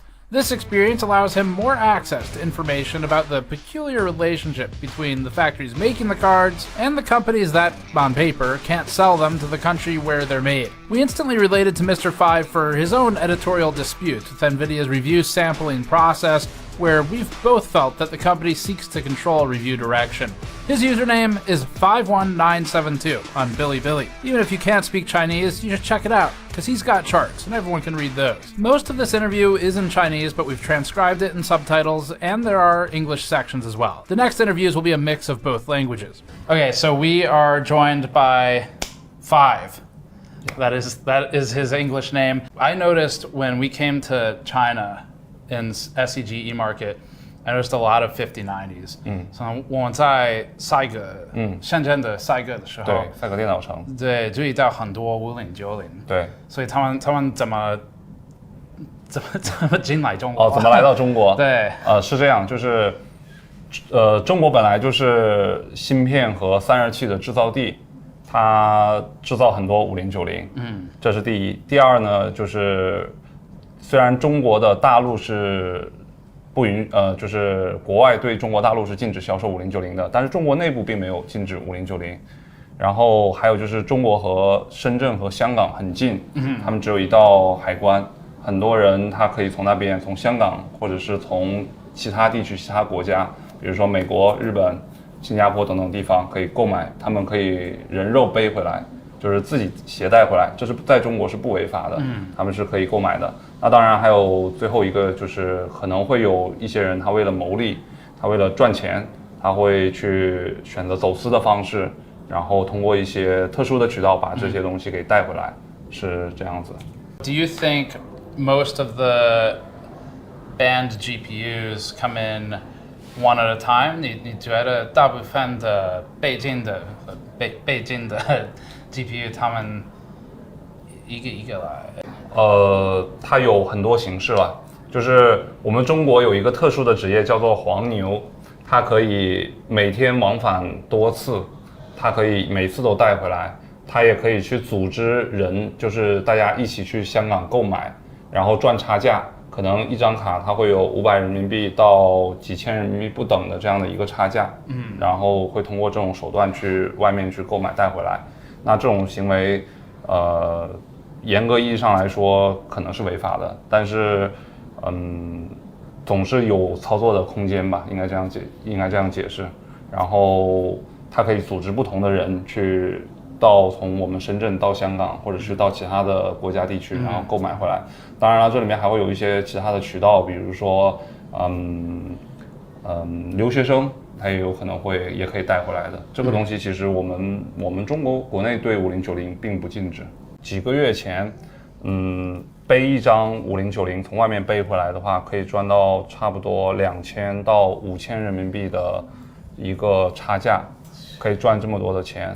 那最夸张的时候，一张5090就是在今年春节刚刚发售的时候，我们可以赚到，就是比如说我们从海外带一张回来，可以赚到1万人民币。所以对，所以就是它的利，5090吗？对，一张就可以赚到1万人民币。所以很多人都会觉得，我如果出国有这个机会，就一定会额外买一张回来。那中国的5090只有从5月份、6月份开始，它的价格才在下跌。那现在的话呢，它距离 MSRP 还是有一定的差距的。它现在还是卖到，就是一些 AIC 的一些次旗舰型号，还是要卖到22000元到25000元左右。所以它还是有一定的利润空间的。所以就是因为中国有一句古话嘛，叫做天下熙熙皆为利来，天下攘攘皆为利往，就是大家都肯定还是最主要的目的就是有利润可以赚的。然后还有一个点就是，刚才忘记跟你补充了，就是很多5090它其实是中国就是 Made in China， 它其实就是本土制造的，所以有一些品牌方它为了去处理这些芯片，为了不去走很长几个月的海运，快速回笼资金，因为我们知道从中国到美国如果要走海运的话，可能要1个月2个月，很浪费时间。但是它如果在中国本土销售的话，本土消化的话，它会很快就可以被这里就可以转化掉，就可以卖掉，所以它没有资金压力，它就会选择在中国就地就解决了。It seems a little bit weird that these products are made in China. They're made here, but technically they're not allowed to be sold to here. 所以好像有一点奇怪，因为中国的工厂做这种产品，对，就是他们正确的说不能。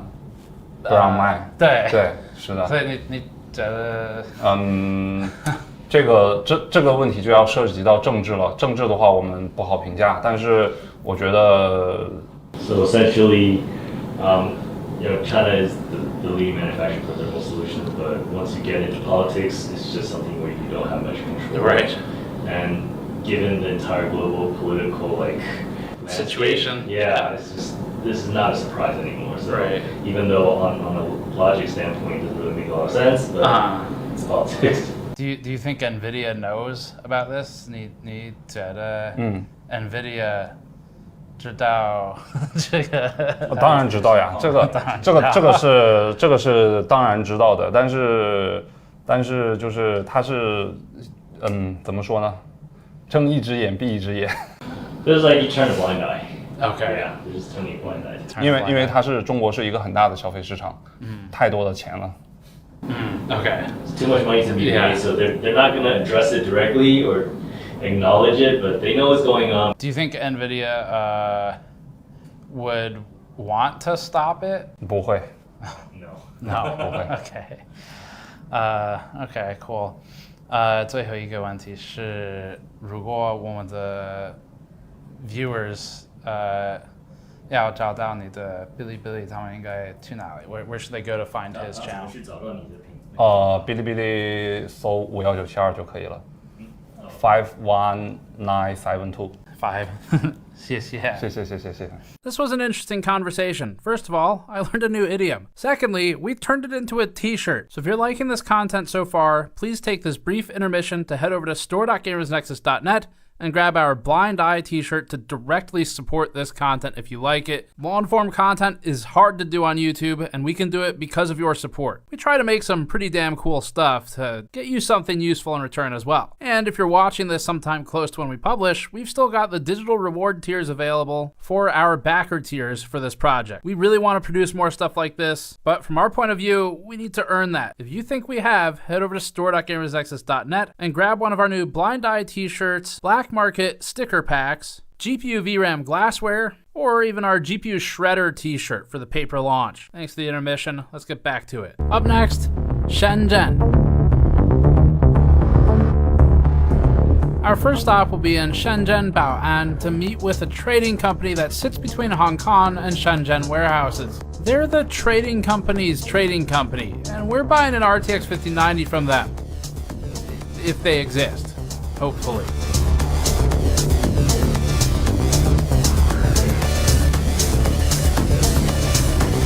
Shenzhen was a fishing village just 40 years ago. Now, it's one of the most technologically advanced cities on Earth, and it's grown unbelievably fast. Shenzhen got growth from pushing farming and fishing out and bringing factories in. Now, it's even starting to push some of the factories into the outskirts. Shenzhen has some extreme cyberpunk vibes with its mix of technology and surveillance. It has packed tech markets in Huaqiangbei, including some of the weirdest computer parts we've ever seen in our prior visits. There are entire buildings dedicated only to small phone repair shops with their own kiosks. Another building dedicated to a mix of computer hardware, gaming, and miscellaneous components.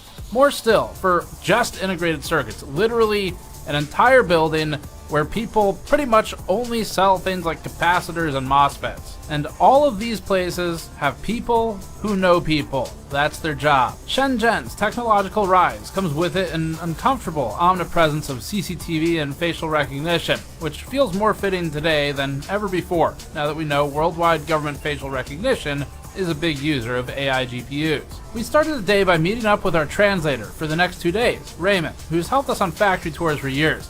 Because Uber doesn't work in China, since it uses the Google Maps API and Google is blocked by the firewall, Raymond was also our man with the locally compatible apps to get us places. This became especially important now that even cash is becoming less acceptable by some cafes and restaurants. Everyone's moved to paying with the WeChat app. With our ride booked, we're off to see if the wired funds turn into a GPU.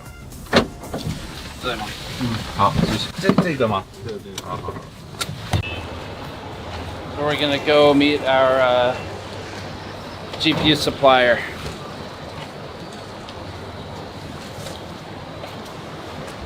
These guys seemed to understand that we're media and we wanted to film, but we weren't 100% sure. So we walked in with the cameras off, and once we established that, we proceeded. Like, would one of them want to talk with me about just buying and selling GPUs? Or Yeah, 可以，就是 can't show their face. Oh, okay. Yeah. And our company name. Oh, okay. So you don't want... Yeah. Okay. So we can talk about it, but don't show face or name, I guess. Yeah. Okay. Face or name or company. Okay, but talking about it's fine. Talk about it is fine, yeah. Okay. This is the card, I guess. This is the one that... Yes. That I bought? Okay. Can we record this? Yes, yes. Okay, yes. let's do that. 是新的吗? Yes. Cool.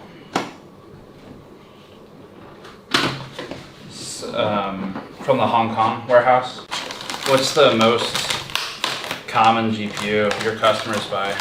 H800H200对 H800 然后 A800这种 然后5090D 然后5090DD 准备要出来，常见的型号就这里。已经有那个 Blackwell 吗？GB 对 GB 100 GB 200。听说过，GB 就是可是还没有吗？没有。Okay. How popular are like 5090, 5080 or 5090, 5090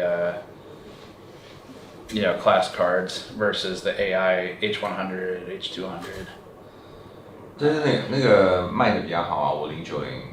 游戏香港80。5090D 卖的好一点，我们主要是卖5090D，因为这个美国限制。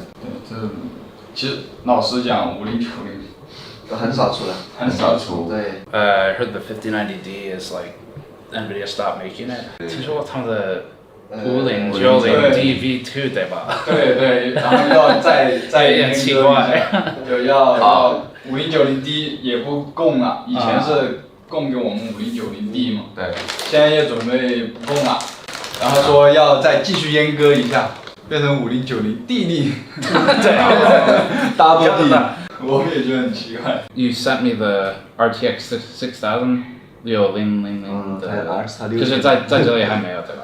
在香港。对，在香港。OK， 那是你第一个 RTX 6000的吗？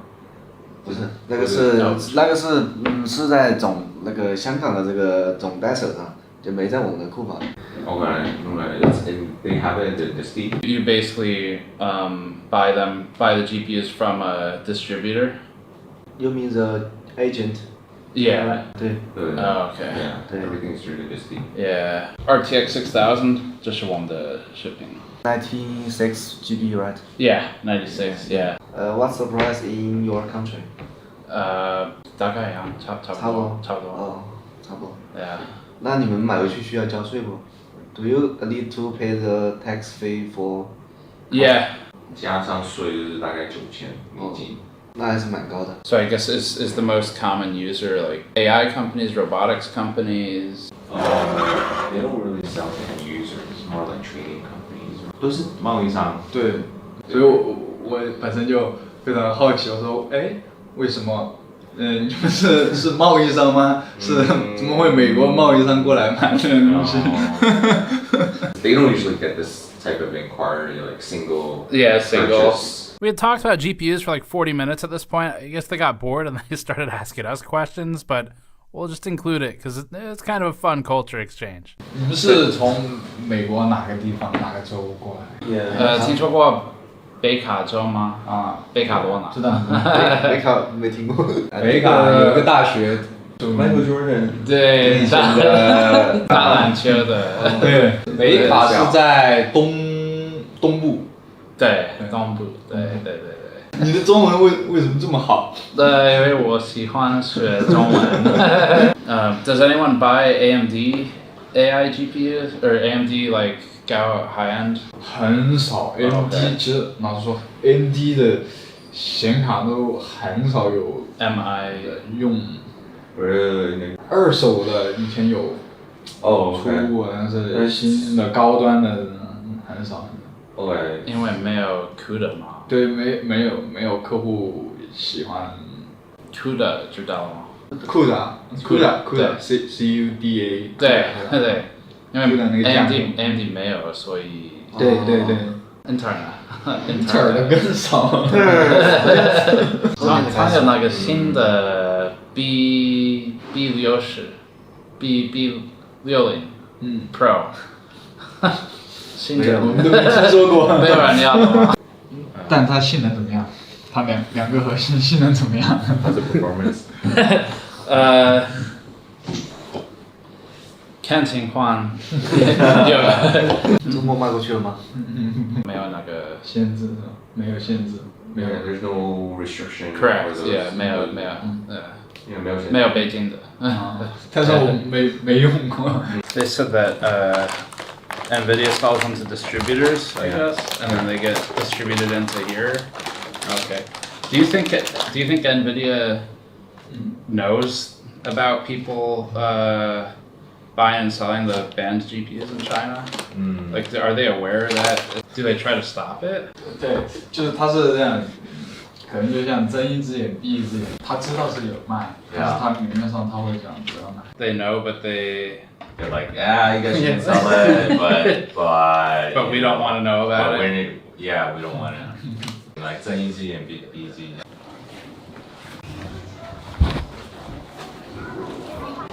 Funny, I wonder how many people they see walk out just with a GPU. They definitely shared more than I thought they would. Okay. So that was good. That's good. But yeah, I think it also connects the pieces really well with the professor we spoke to. Okay. Because that guy, he shared like everything he knew. Yeah, I guess now we probably could just go basically back to Huaqiangbei is a little bit north of that. So our next stop is 10 minutes away from the hotel. Okay. It's a pretty far ride back. The next one is even more unknown. If they'll talk to us. Because you didn't buy anything from them. I didn't buy anything. And I didn't offer either. And I explained the whole situation. Just replied to every single message with okay. except for the address. He said, I'm not sure what to talk about, but I can try. Okay. Which is like maybe a good sign. I don't know. I'm not sure. Hard to judge, right? Until you see him. Yeah. So we'll try that. I guess we can keep the camera out in the car, and then we'll just probably DD back. You wanna try it? Yeah, I'll try it. We're not 100% sure where we're going, but we'll get there. So I think our biggest takeaway is these GPUs are banned for sale into China, and I just walked into an office and bought one. So the efficacy of the ban is maybe questionable. This still tracks with what Dr. Vinci was telling us, which is that it appears to be the difficulty comes from buying lots and lots of them. But even the people we just bought this from, they're like, yeah, I mean, if you want more, just ask and we'll figure it out. So the whole concept of this is a thing you cannot own or purchase in China, it really just doesn't appear to be as strictly true or simple as we might otherwise think from the surface of an export control or a ban. You'd think you just can't get it. That's not the case. You can get it, and it's not even that much more expensive than what I would have paid in the US. In fact, their RTX 6000 Pros are the same price, actually cheaper after taxes in the US if you buy it here, and that's also export controlled. So that's our that was our adventure getting a GPU. Move on to the next one. The most important thing we learned here was where to go next. Just like the ants moving the GPUs piece by piece, we'll have to collect our information piece by piece. Recapping the parts of the hour-long conversation more efficiently and in one language, the company said that some cards have become more difficult to get, but they can still get them. And more expensive or not, it is the reason that their job exists. The fact that they texted me a photo of the brand new, at the time, RTX 6000 Pro Blackwell card, the very same one that we just bought for $8,500 in the US and that was hard to get at home, shows that this company and their distributor are resourceful. Their price is $8,600 US, which is actually cheaper when factoring in US taxes and shipping. So the ban isn't stopping them, and the 6000 Pro is a serious AI card with 96 gigabytes of memory. It's banned, and it is definitely in demand as well. This company isn't used to a single GPU sale like ours today. It mostly transacts with other trading companies in high volume. They interface with a Hong Kong distributor to bring the cards into Shenzhen, moving it across one more border, another ant in the chain. That meant they could connect us with their distributor, which would be familiar, we were told, with where we could find smugglers to talk to. But this company itself neither knew many smugglers directly, nor knew many end users, and that's okay, because each link in this chain will get us one ant closer to the information we need. So we took note of their information on the distributor and the smuggling side to use when we got back home. Seemed like a conversation to not start until after US Customs, and then they helped point us toward our next stop. Up next, Huaqiangbei.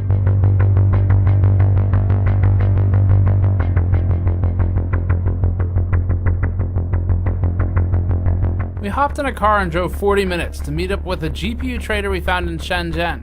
Huaqiangbei is home to the world-famous SEGE market, or SAICA, where we've found some of the strangest computer parts we've ever seen in past videos. Huaqiangbei has the highest concentration of technology and integrated circuits and electronics in the world, with a never-ending maze of multiple disconnected, multi-story malls specializing in all electronics. If your life depended on getting a complete product made in a single city block, Shenzhen Huaqiangbei is your best bet. Fortunately, this time we'll be with this guy. This is Vincent. His profile picture on a messaging app is Van Gogh, so he has a sense of humor. This guy wheels and deals with dozens of GPU trading companies near the bustling Huaqiangbei Plaza. He has a reputation around here for being the smooth talker.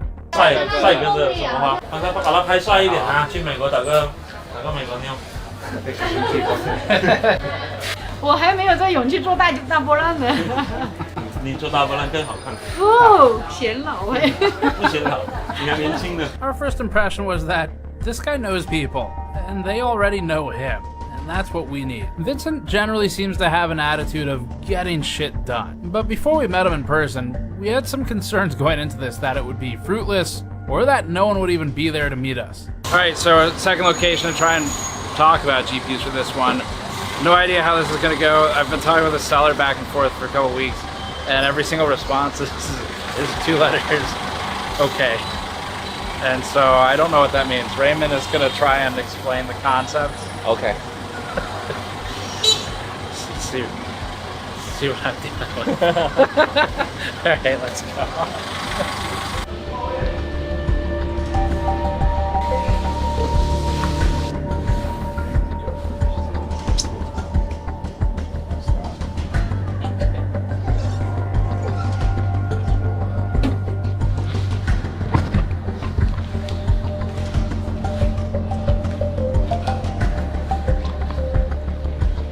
It looks like the right place is like a lot of tech companies. Yeah. We had a lot of trouble finding our guy, but fortunately, it wasn't long before he found us. 你好，你现在直接下来，我2-3分钟就过来了。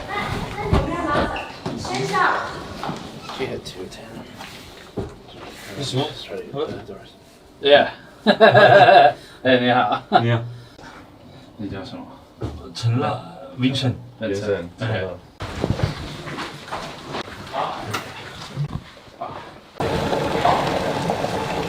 啊，所以你有在卖这个 ？He's pretty open about it. Okay, yeah, whatever he knows. 那谢谢。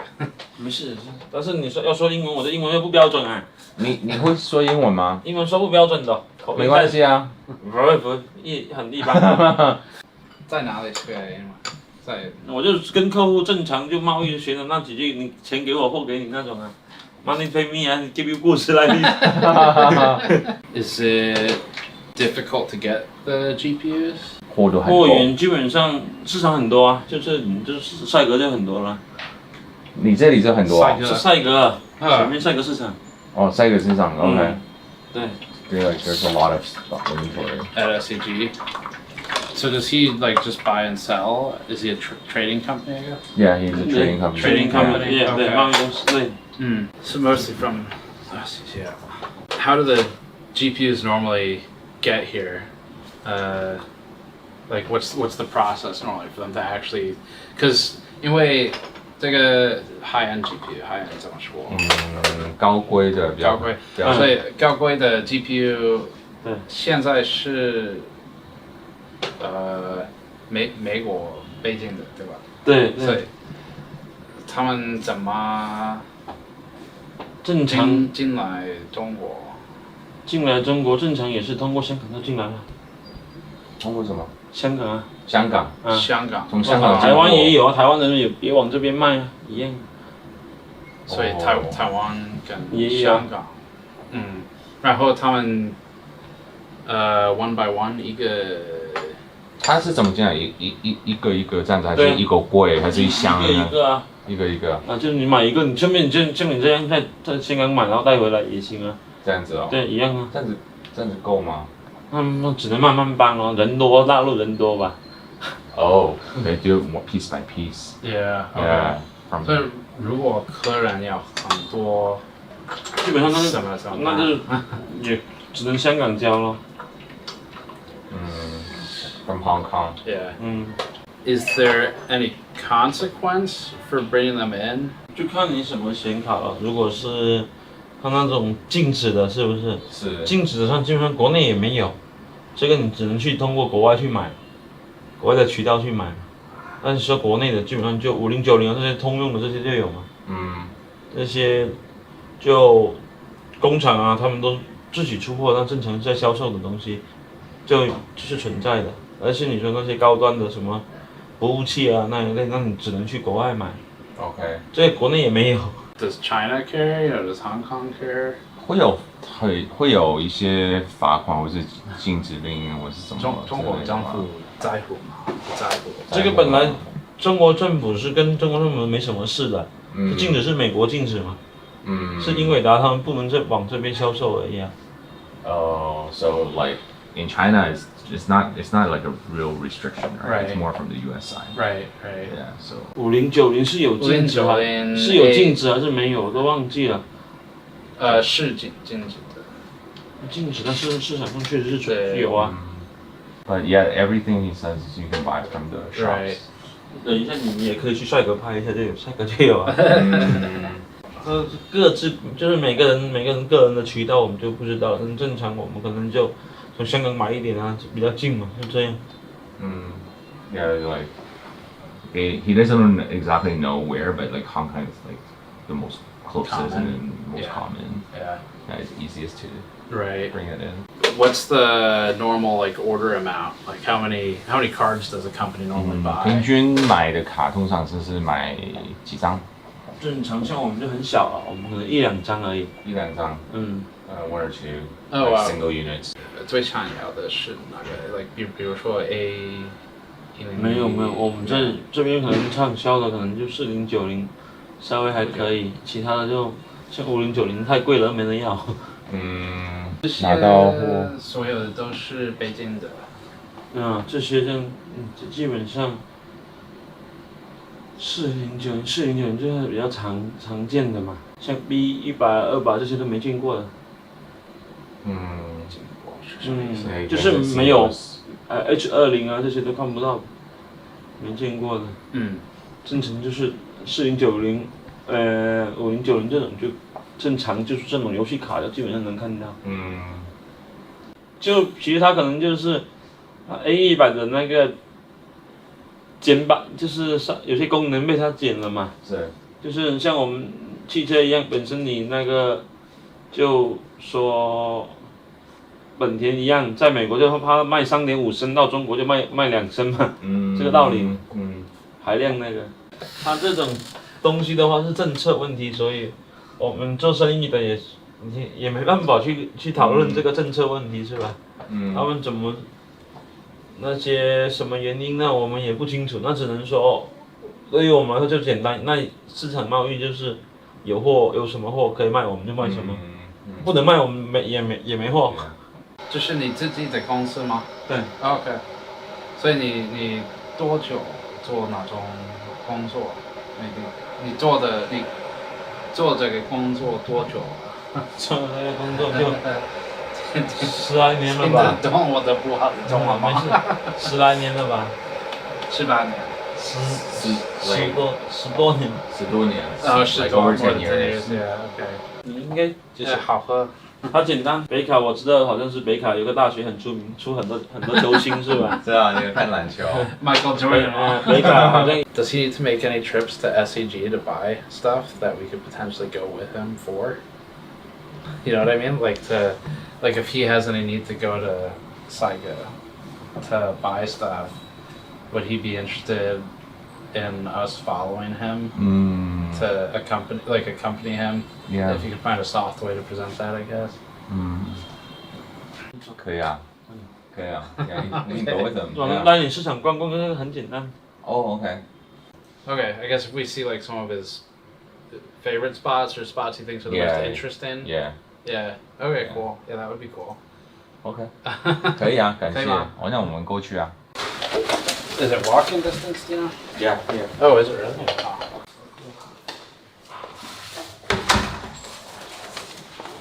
对自媒体，我们也是有兴趣，只是说不懂这一类，正好接触一下就。有兴趣是你自己想的？我自己有，那就是好奇那种玩的那种。因为自媒体它这种。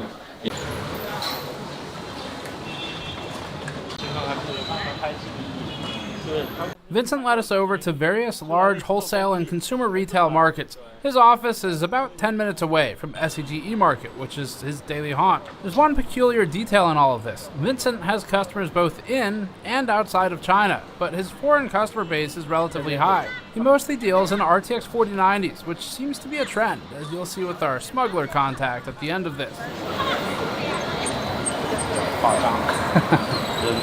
That means Vincent is buying 4090s that either never left China, but were supposed to, or were likely illegally exported to China, which would mean he is then re-exporting them to his foreign customers. It's like an infinite loop. He's an interesting guy. He talked about multiple business ventures in Uganda and Kenya. He said he went to Kenya before. 对吧？肯尼亚、乌干达、东非就东非5国那里。Uganda 为什么要去？以前是想去那里做生意的，去卖那个内衣的。He said he had a business there before. 想去还是去考察了？去考察。He wanted to go there and start a business there. So he was like looking around and see if there's any opportunity. 然后后来为什么没去？那边的人太穷了，消费根本是消费不起。He's like the people couldn't afford it. Like the things that he wanted to sell was out of the market range. Okay. Too expensive for the locals. Yeah. 反正你现在去家里也没人。我们现在还有一个老乡在肯尼亚开牛肉店。牛肉店。火锅，开牛肉火锅。火锅。He used to work as a shopkeeper in the mall itself and would interface with factories or anyone else who wandered in. Just talking about his business. Yeah. Yeah, it's pretty simple to set up the business and start running a company like his. Right. So low cost, and then it's like also like very scattered. 以前都是做市场做柜台，跟他们那种一样。He used to own a shop in there. Oh, really? Yeah. 这边是卖电子的 IC 的啊，这边就是卖手机配所以件的。这边是 IC 的啊，这边是。Hello。哎呦。在市场。你觉得他们在乎我们拍吗？应该不会。OK。不可以拍是吧 ？OK。那就不拍，就是让他不拍就好。OK。关过去就好，不拍。OK， 好。那关掉。You can put it down to the side. Did they let you do it last time? We snuck around them Oh, last really? time. Yeah, we looked for them, then we went around them. Oh, wow. These days, he's closed shop and is a buyer instead. He mostly takes orders online, doesn't keep much inventory, and just walks across the street when an order comes in that day. It's basically like a concierge GPU pickup service. 卖显卡。4090D，4090。对。卖显卡的。所以你有客人想要这种 GPU 的时候，你来这里对买的吗？对啊，他们给你特色的价格吗？都差不多市场价。OK。Because you can just come here and pick up your stuff, and then once you get an order and just, Right. once you get the order online, then you pick up the stuff Come here get it, and yeah. sell it. So he doesn't have to actually put down any of his own money to keep stock. Okay. This I think I've been to before. 这是帅哥嘛，卖笔记本啊，卖电脑啊，这门是。另外一层就是显卡 Guard, camera down. 所以你在这里有最喜欢的商店吗？我们就以前矿机的商店基本上都矿机 BT miner BTC miner BTC miner. Okay. Mining. Vincent did what we soon learned he does best, which is connect us with people. He brought us to a friend of his who sells Bitcoin mining hardware and GPUs. 他们这种是做自媒体的，不是现在跟他们搞试试看的，他们那老外玩自媒体怎么玩。Hello。哎，你好。英文讲那么好？没有啊。你有5090吗？5090有吗？就是好奇经常多少钱？This is where we learned the relationship. She thought he was bringing us here as customers, so she didn't want to share his cost with us. She said it's up to him to tell us what the price is, and then she'll tell him the cost. 我等一下我发给他。你直接跟他说是没事的。我看一下帅哥的。Okay. Yeah, A1000. What? A1000. 现货多少钱？ Where's that?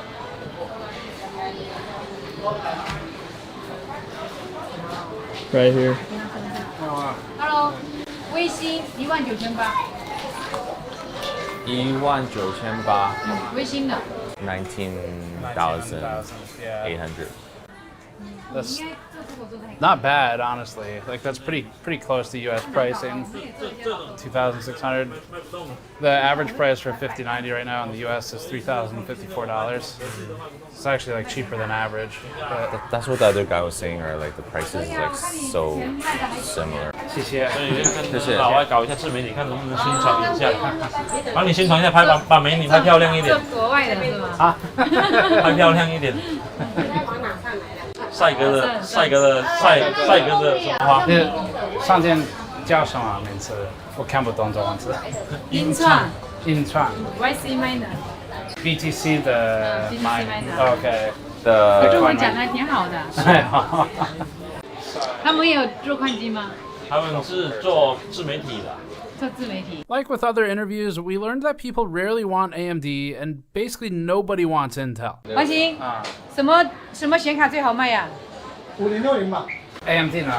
AMD 的话，在想一下，那 Intel 嘛，Intel。680占比不大。把它拍帅一点啊！去美国打个美国妞。好，谢谢。谢谢。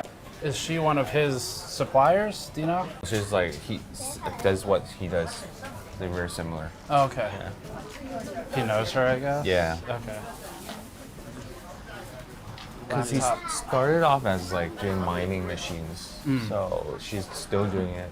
We told Vincent that we were getting ready to travel 6 hours north to check out a GPU repair shop that buys small components for not only repairing broken video cards to keep them in service, especially the expensive banned ones, but also modifying and building new video cards that NVIDIA doesn't make. He said he had an idea for us. IC 的市场，IC 也没啥好，没什么好看. He's like nothing special, but we can go check it out. Yeah. 是保安嘛？保安。 Protect peace. 保安，安静的 Yes. 保护的保安 protect peace. Protect peace. That's my translation. I don't know if it's right. It is exactly. 这里也是 IC 嘛，就是一些 Okay. 配件啊。That's like finished goods, and this is like pre-assembled. Okay. This is it. Cool. Wow. I don't know what I'm looking at. The ceiling just says New Asian.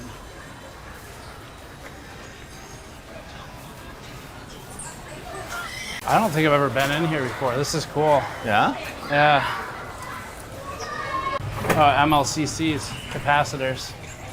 You find those on GPUs everywhere. SMD, service mount device, DIP.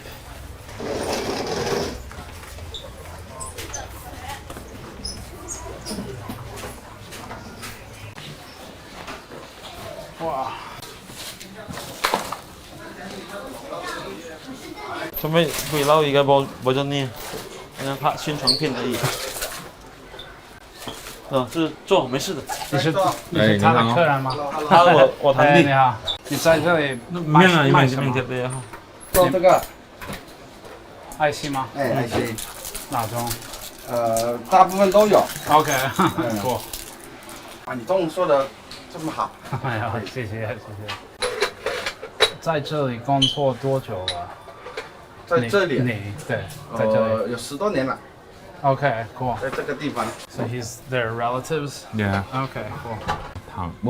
堂弟 is one kind of relative. 这堂弟是你爸爸那边的。我爷爷的爸爸的兄弟。你爷爷的爸爸的兄弟。对。No, they start selling on like across different platforms. Like so, it's more like e-commerce. Okay. Do they sell on Alibaba also? 也不是。所以都有阿里巴巴、都有淘宝、淘宝、速卖通。要不要试一下？我不抽烟。你抽。但真正的说采购是工厂。工厂。加工厂也有啊，代工厂也有。所以你的客人就是不会那么散，就是你如果是工厂跟你下单的话。我的客人是比较散。别散。我的客人比较散，因为我什么课都有。因为你是在各平台。像这些都是集中一个地方给他们采购的。明白吗？感觉好像不是很明白的样子。我这里是集中这个地方给他们去。这市场啊，这市场。兄弟。谢谢。You know, 兄弟 means. No. Brother. It's like brother. Yeah. 兄弟。以前咪嘅比卡嘅。This is like a central place for a lot of factories to come buy stuff. Okay. So, like, you know, all the vendor suppliers are here, so they just come here and grab this from this guy, grab this from this other store. 工厂主要是工厂。工厂 factories. 然后零售、维修啊。Repair shops. 维修的。工厂的，比如说 SMT 的吗 ？SMT 知道吗 ？SMT。SMT 唔是啦嚇，速成做啫咩？做咩㗎？貼上清喎。貼上清。貼片廠。我 try。Yeah, everything is sold online. Yeah. 所以你会过来看一下。对，但是对啊，就是网络下单为什么要过来这边呢？那你肯定要过来看一下。你看一下你。这是有没有接见店那样子吗？实体店啊，或者说你这个环境怎么样？哦。都可以。所以他问我主要做什么，我什么都有，什么都有接触，明白这意思吗？所以我不是说主要做一个品牌一个东西，我知道，就是因为它 IC 这种还是太多杂了，太多。你喜欢你的工作吗？我喜欢我的工作吗？这是我肯定喜欢。放心啊，中国人90%以上都喜欢，我估计98以上都是喜欢他的工作，只要他能为他挣钱了。对，有挣钱就喜欢，赚钱就喜欢，不赚钱就不喜欢。不赚钱就换掉嘛，就是不赚钱太累。What's he saying? So as long as they make money, they will like it. If they don't make money, then look for something else. 所以呢，中国人的思想跟外国的思想完全不一样。我们是根据我们挣钱去为了生存而去干，他们是为了他们兴趣去干嘛，是不是？ So he's saying it's like Chinese are different from Chinese is like it's more practical. 中国太累了，真太累了。 Vincent's cousin connected a missing link for us. People like him selling FETs, inductors, capacitors, resistors, MLCCs, and so on for repair shops can help to supply the parts needed for upfit or modifications. For GPUs, someone doing this kind of work but specializing in video cards might source additional VRAM, for example. He told us about how 5090s are easy to get because the local factories supply them, matching Mr. Five's comments earlier. Some of the sellers here told us that they're capable of sourcing devices like A800s or even A100s. They just didn't have them on site. They have them in a more secure spot. That's because there's a separate area for the warehousing. Unfortunately, we learned where they are from our new friends in SEG. Like every other link in this chain, we're getting closer to understanding the full story with each person who pours some tea for us. 感谢，太感谢了。没有在这个才有空来喝茶才好。最喜欢聊天。Why do you say Cole? He likes chatting or hanging out. 对，因为跟不同文化的人交流一下，可以接触到不同的那个，就像一些文化方面的交流。He was like they enjoy chatting with like different types of people, like just to learn from different culture. And they really enjoy that. So we agree, but it was time to head back because tomorrow we had a morning to kill.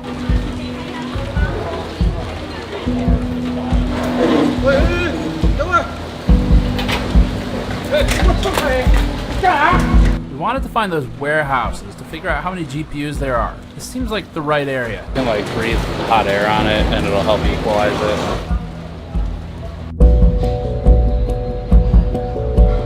We only had a couple hours before our high-speed rail appointment. SEG's guards have never been particularly friendly towards filming to begin with, but ultimately, they're not police. The worst that happens is we get asked to leave. Besides, there weren't any signs saying we couldn't be there. I mean, I can't read Chinese, but I assume there weren't.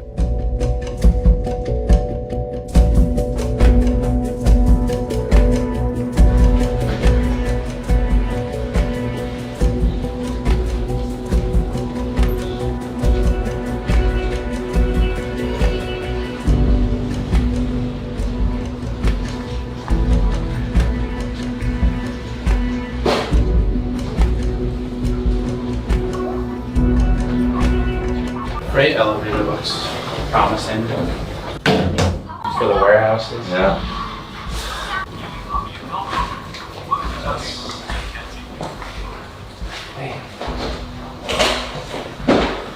Final Pro. Distributor.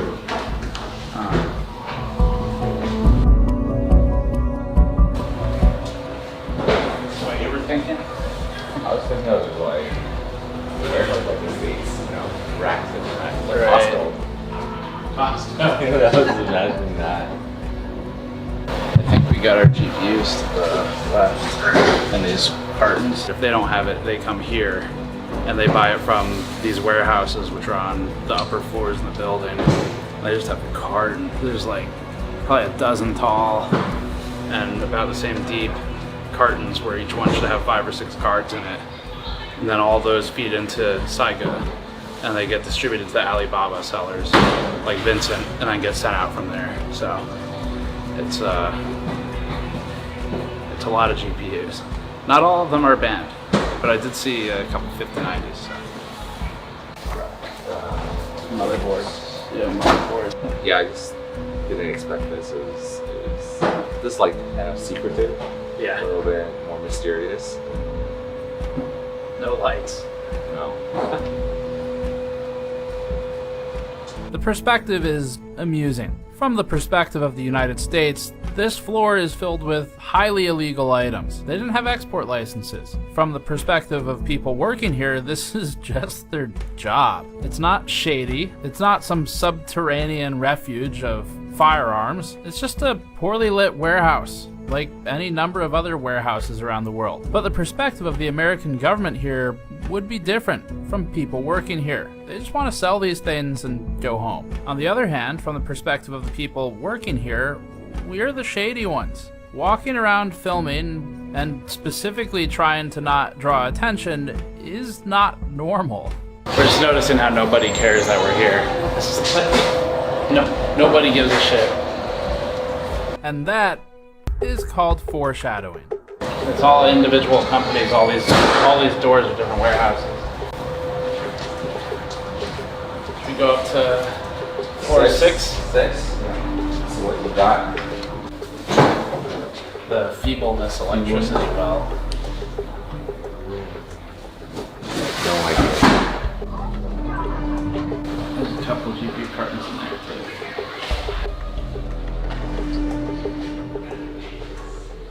It was around here that we were asked to stop recording, so we didn't capture what they said, but it was "Ganshama, what are you doing?" Raymond smooth talked our way out of it. We gave our buhauises, and we called it the successful shoot. What did they say? They're like, you can't record in here. It's not like you have to get permission to record here. So yeah. we're just documenting what we're seeing, just for fun. Travel vlog. Yeah, travel vlog. Travel vlog. Yeah.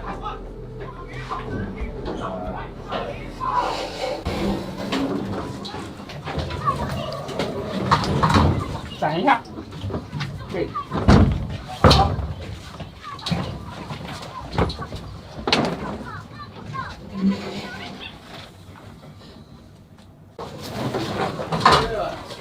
Yeah.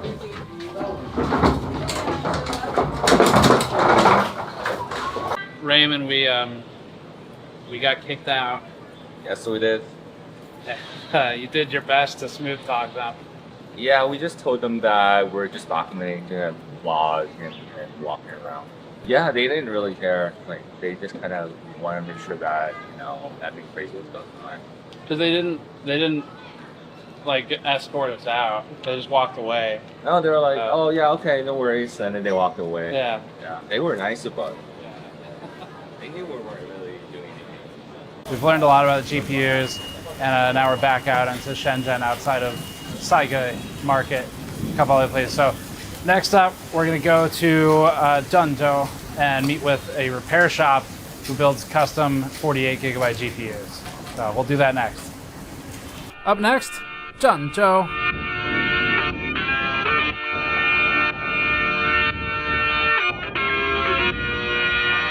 We regrouped with Raymond and left Shenzhen, and we headed to the biggest train station any of us had ever been in, Shenzhen Bay, which is a high-speed rail station. For the journey ahead, we had a 5-hour, 50-minute, extremely comfortable high-speed rail ride up to Zhengzhou.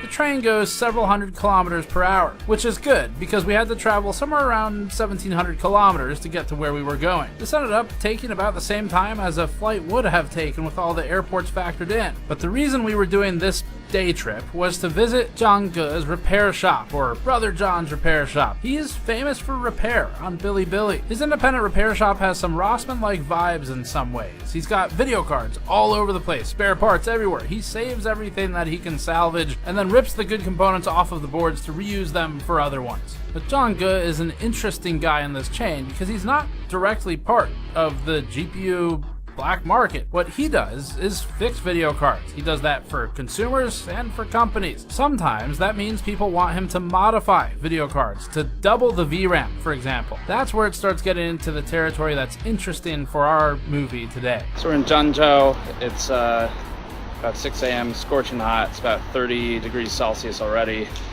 and just got breakfast. Now we're going to see our repair shop guy, check out the 48 gigabyte GPUs and see what he knows about the AI GPUs and how they get in. It's real fucking hot. We're just walking on the road to get the car. This is how you do it here. Or at least this is how Raymond does it here. I don't know if that's how you're supposed to do it. Okay. All right, so we are at John's repair shop. He's up there right now working on GPUs. You can see him in the blue vest. We get a pan up there. So we're gonna go in and work with them on counterfeit GPUs and 48 gig 4090s.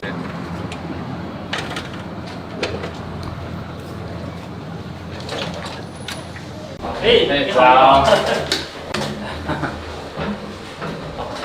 我是私立放的。你好。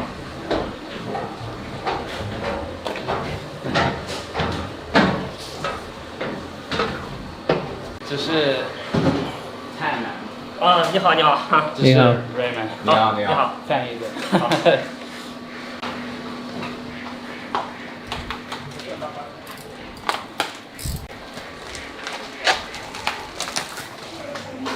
这个东西先从这里吧，好不好？好，可以，先从这里。OK。对。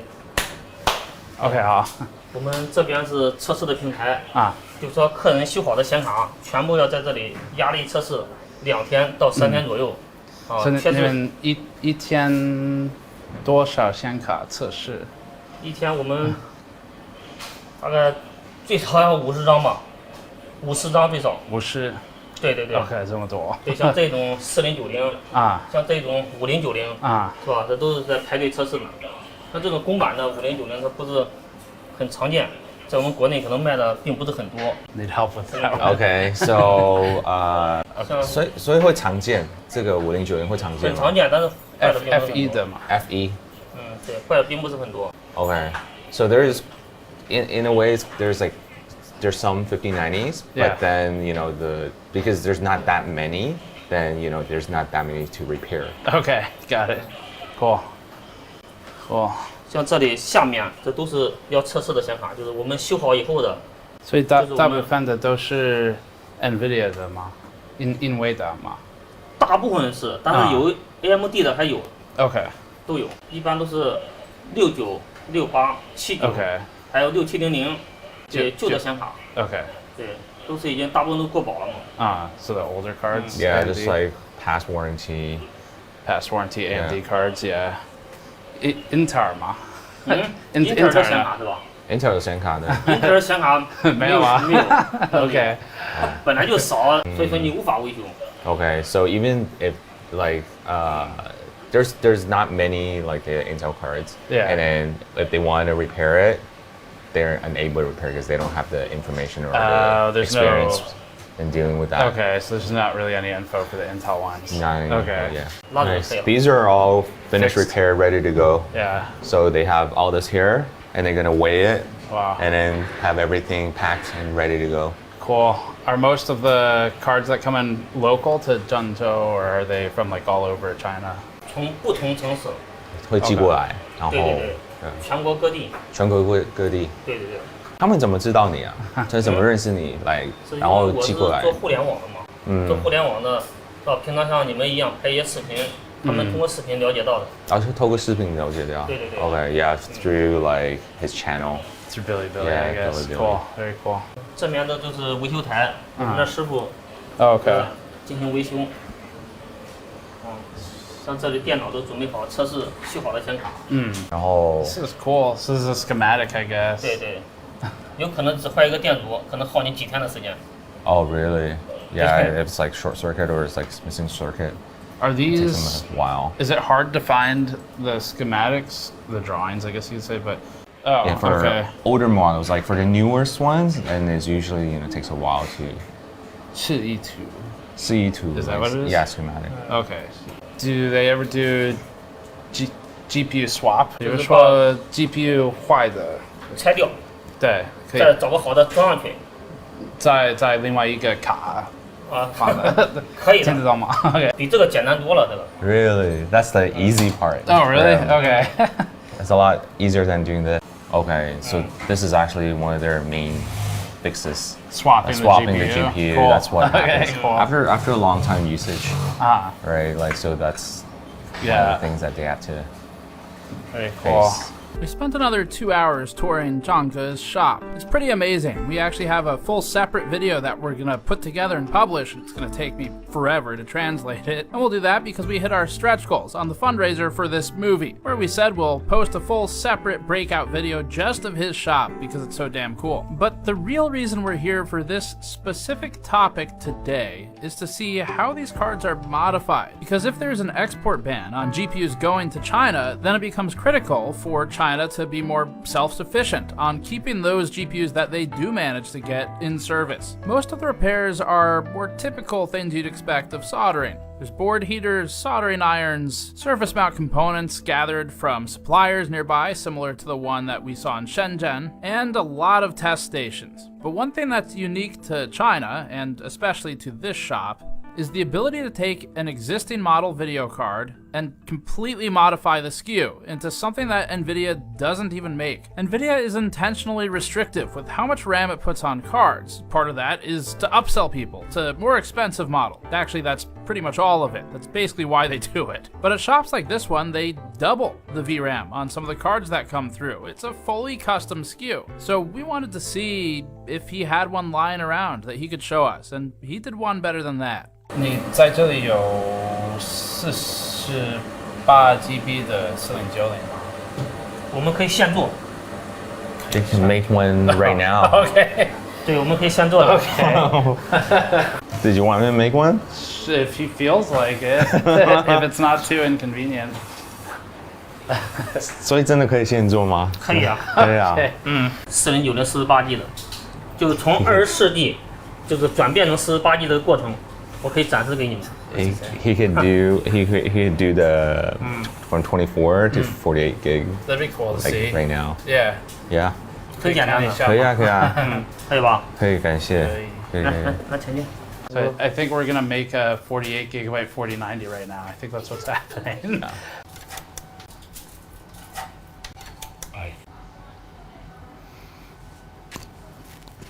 好，这是我们点开这个 GPU 杠 Z。 4090 24G GB. This is a 24 gigabyte 4090 that's been through a lot of repair steps. So if we zoom in up here, they track the repair history on the card in order. So this is 1, 2, 3, 4, 5, 6 repair steps. The board's been through a lot. It originally didn't work at all, and then they had a memory problem. They had some other problems in between here, and now it's actually working. I think that's what that OK is. And so it's functioning now, and you can see it even turns on. So it's a 4090, and it's got all 24 gigabytes detected. But because this board has been through so much, how you call it, like trauma or something from repairs, it's going to be better to harvest the expensive components and put them on a new board, so they don't have to worry about if it's just going to fail again in the future from something else. So I think the next step is maybe going to be to put the extra memory on it to go to 48 gigabytes. So. OK， 好，谢谢。我简单给它跑一下测试。Okay. It's gonna run a quick test. Yeah, for Mark. 440瓦。对对，已经到了450瓦。What's like the success rate of the swap for him? 那你换掉的时候，那个几率高吗？就是那个成功率。 成功率能占到99%。哦 ，OK， 哇。对，但是就怕那个1%。Okay, yeah, there's still like a 1% chance. That's really good though. I mean, yeah, that's impressive. 好，这时候我关掉吧。Cool. 关掉以后，咱们就把它拆掉。你所有这些的维修自己学的吗？自己？对，自学的。哦 ，cool，OK。无论有没有修好的显卡，都要找这个东西装起来。OK。 Protect it. 这个是因为防止有静电。哦，对。对，防止有静电。To protect from static. 对。Oh, ESD. Okay. So it's protecting it from static electricity with the cover on the PCIe slot. And now we're gonna go into the lab. So this is the repair lab with stacks upon stacks of GPUs. They test about 50 a day here. Because NVIDIA doesn't make a 48 gig 4090, the repair shop has to source its own PCB. It needs something that has enough pads for all the memory modules they're adding to it. They work with a third-party supplier that builds a PCB, uses an SMT line to place all the VRM components, and has the extra wiring, circuitry, and pads to support 48 gigabytes of memory. That's what you're looking at here. It's a custom board just for this. Cool. 这个就是18G 的 PCB。这拿着这个就拆一下了。 So I think they're gonna disassemble it now. They're just showing us the PCB. It's made custom. He said you just buy it from shops. They all have it, and he was saying they're very common here. So first is disassembly. Just gonna take apart the old card. So what did he say? Sometimes people buy like 10 or 20 at a time or something? He gets a 10 or 20 orders at a time. And then that was like numbers or model. Yeah, for AI. Yeah. Running like language, running models or whatever they're doing. Does NVIDIA care? Yeah, does he think NVIDIA cares that people? Because this isn't an official SKU. Right. Not that he should do. You know, he has no reason to care. But yeah. 那个原厂啊 ，NVIDIA 他们啊，就是他但是也不会说，哎，你们不要这样子啊，应该不会吧？应该不会，应该不会。They can't do anything anyway. And it's aftermarket. Yeah. It's kind of like sweeping up your car. Right. Sometimes NVIDIA blocks stuff. Okay. Like they'll do something in the firmware, the BIOS, to specifically try and like block a modification. How long does this step normally take? 这个常常需要大概多久啊？5分钟。对，5分钟就可以做了。比较快。So you're going to heat it up right now to 260 degrees Celsius. This is really similar to what we saw with NVIDIA. And just blasting the GPU with heat. Takes about 5 minutes, and then he'll be able to pull the steaming GPU off. All right, so now he's pulling the GPU. It's going to happen really fast. He puts it on just a metal stand.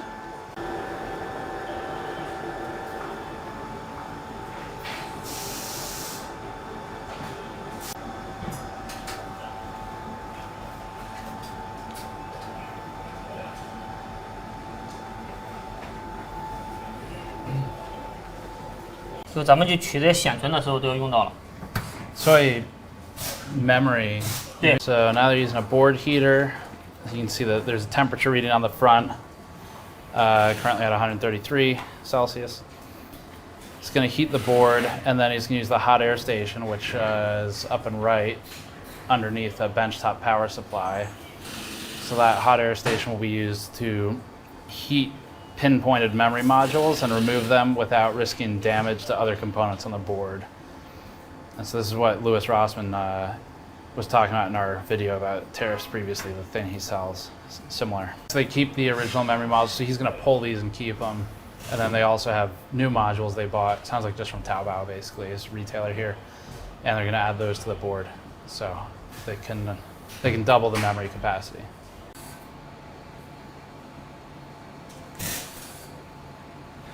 Cool. 它很快，比较快的。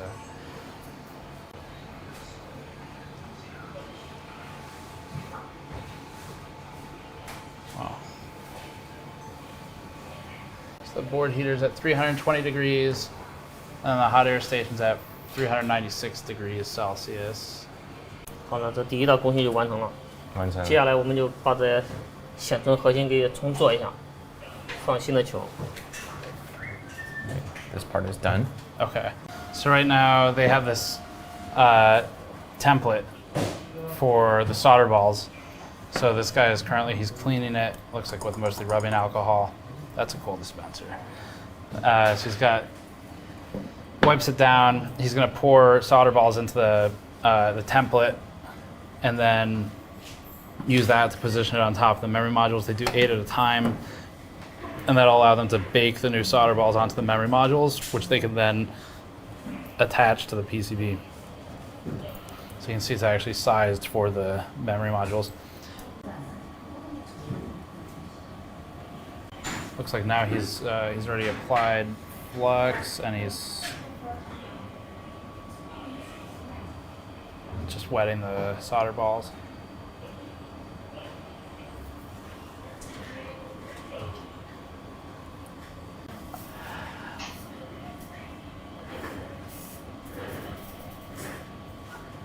Okay, so now he's using a wick.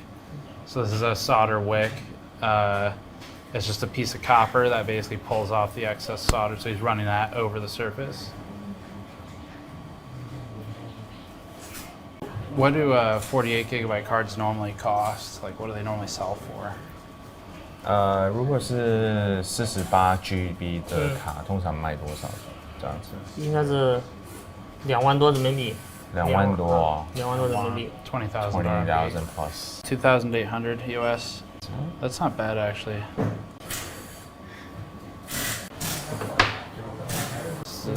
直球，对吧？ The soldering ball. Yeah.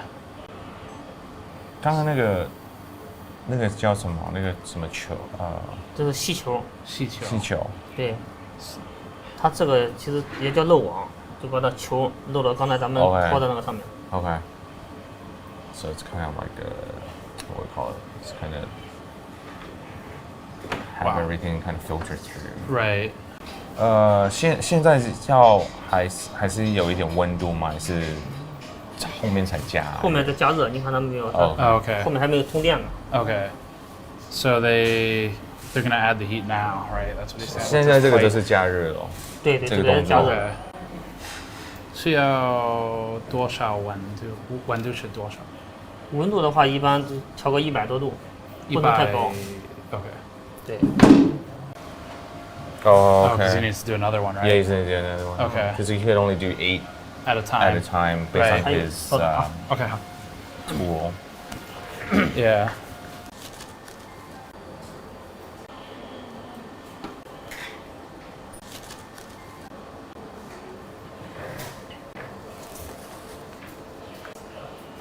Now he's adding heat, so the hot air station is currently running at 390 plus or minus degrees Celsius.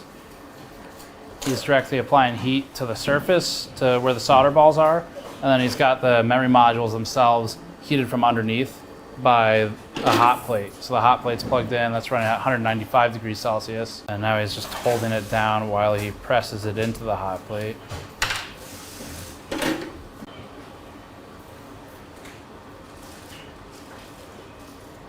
Is it hard to get like 4090s or 5090s for him? 4090跟5090，你取的这些卡好不好取得？好不好买？我这边是修，没买过。没有买过。对，我都给人家修的，就人家已经买过了，发到我这来修。So just customers bring it, he doesn't have to buy it. He doesn't actually buy. Okay. He just repair. Got it.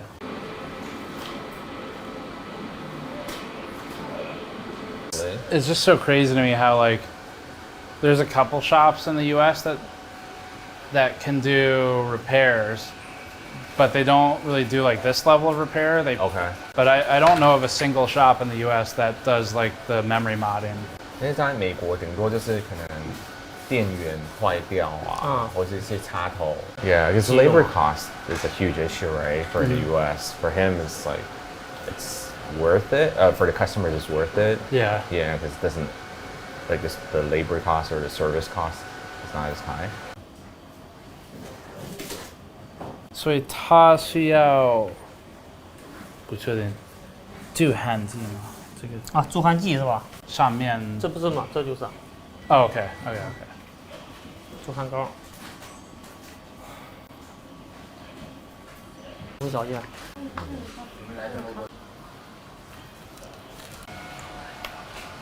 So next stage, at this point, they've reballed all of the memory and the GPU, and now he's cleaning the surface of it to prep it to mount to a new PCB. We saw the new PCB earlier where it's a brand new custom PCB they just ordered from Taobao, which is the retailer. It's adding flux now. Louis Rossman says you can never have enough flux. And so that's going to help it when he melts the solder to apply it to the board. Another custom, so there's a custom template, just like for the memory. He's going to apply that to the surface. And now he's got a tray to catch the excess.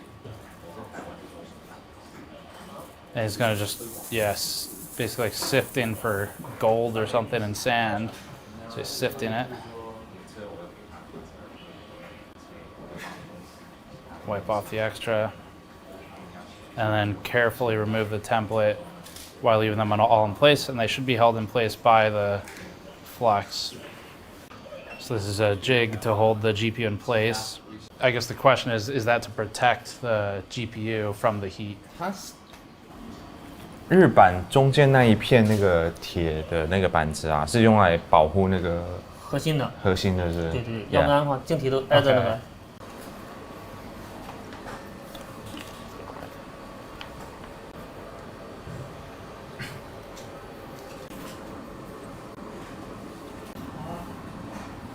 I guess are they putting the stuff on the card now? 可以装了。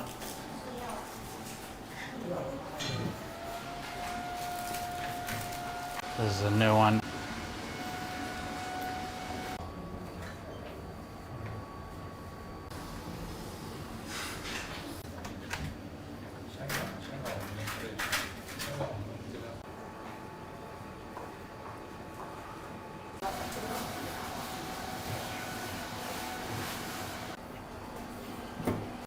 Okay, so now the GPU is on there. So we're at the final stage. This whole process is like about 2 hours, I guess. And now we're doing the opposite of what happened earlier in the day. So now instead of removing the GPU, he's adding the GPU. So he's very carefully positioning the GPU to precisely align the BGA with the solder balls.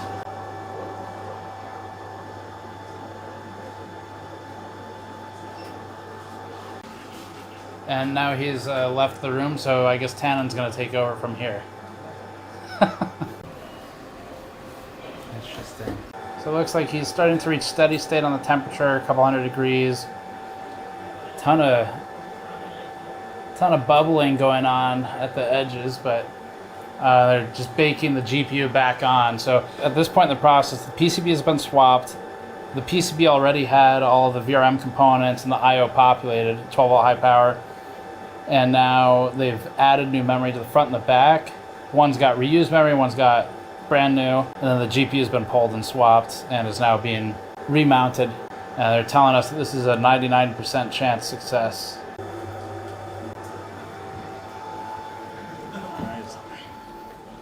This is what Kingpin called the nervous part.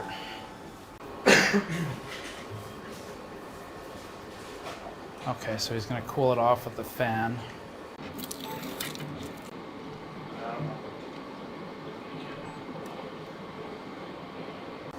Do they reuse the same cooler that they took off the old board, or do they need a new cooler now? 新的，用新的。对，装好以后要先试一下能不能亮，不能亮还要继续修呢。OK。好。所以现在测试的吗？对对，测试看能不能成功嘛。嗯。That's the cool. Snapping moment of truth. Moment of truth, yeah. So he's just gonna hold the heatsink on and see if it powers on. Cool. Okay, so now he's testing to see if it actually powers on after all that. It's got a green LED with displays up, debug up top. And he's just holding a heatsink in place because all he needs is power to see if it spits out display. We got display up top, so it is functional. Now it's just a question of everything detects. I don't know. We're lucky. He's like, usually it doesn't turn on the first time. It's a while. They know we have a train to catch. Yeah. Does he know, do the customers who buy these, do they mostly put them in servers? Yeah, it's like if the customer buys more like multiple units, then it's probably like server. Yeah. Yeah. That's why the blower fan would be better for servers because they pack them in so tight. I was just asking if they have different choices for the cooler, and then they're like, there's only one. They don't have a choice basically. 所以这个散热器也在淘宝买的吗？这个对，OK， 有卖。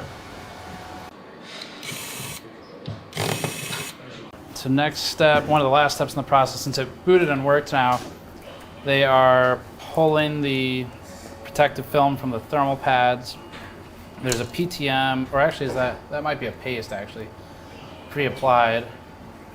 Looks like it was just silk screened on there.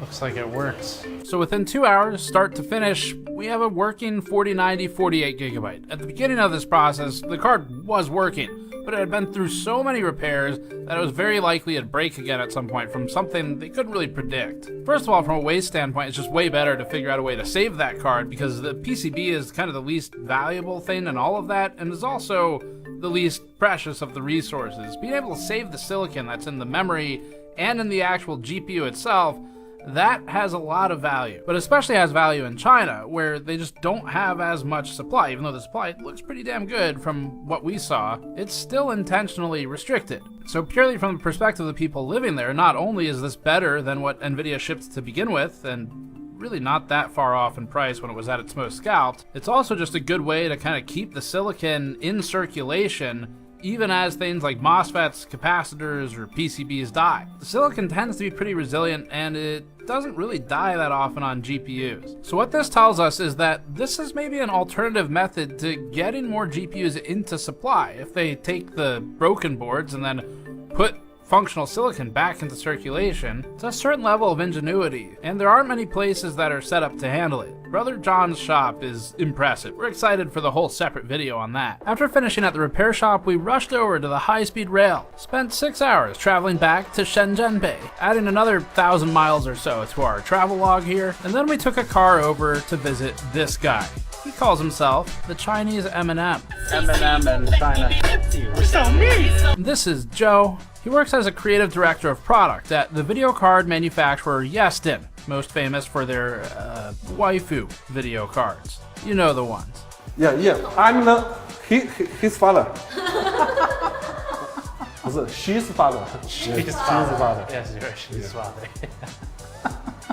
Yeah, we have husband. Anything else you want to talk about on camera? I think we got it all. Support game natures. Support Jesus. 电子耶稣. Yeah, I also have a same nickname. Which one? Yes, 猛男 of Yeston. What does that mean in English? Yeston's tough guy. Tough guy. Yeah. All fours, I will put your head on the ground. Now, Joe and Yeston were not officially contributing to the black market side of the research here, just to be clear to their own partners. Instead, they showed us around their factory. This will be a separate upload later with an actual factory tour with them, showing how the waifus are made. But in this particular video, there were a few interesting things we learned that we thought fit here pretty well. The big takeaway from the factories is that they receive their GPU supply, of course, from their partners. That would be AMD, Intel, or NVIDIA, and the memory is often packaged with it. But for the most part, everything else that they use, unless they're buying reference PCBs, all of that comes from whatever sources they want to find for their supply. We were also informed that there's very little oversight in terms of the management of the rejects at these places. They can file for refunds if, for example, a chip is bad, but if they screw up a board in their own process, like the SMT line's miscalibrated and optical inspection doesn't catch the error and they place a MOSFET on backwards and blow something up or whatever, then it's going to be on them to deal with the defect. Now, this type of thing basically never happens. All of this stuff is highly automated. The point of pointing it out, though, is that for at least the gaming class cards, which the 5090 more or less is one of, There's enough volume and NVIDIA is hands-off enough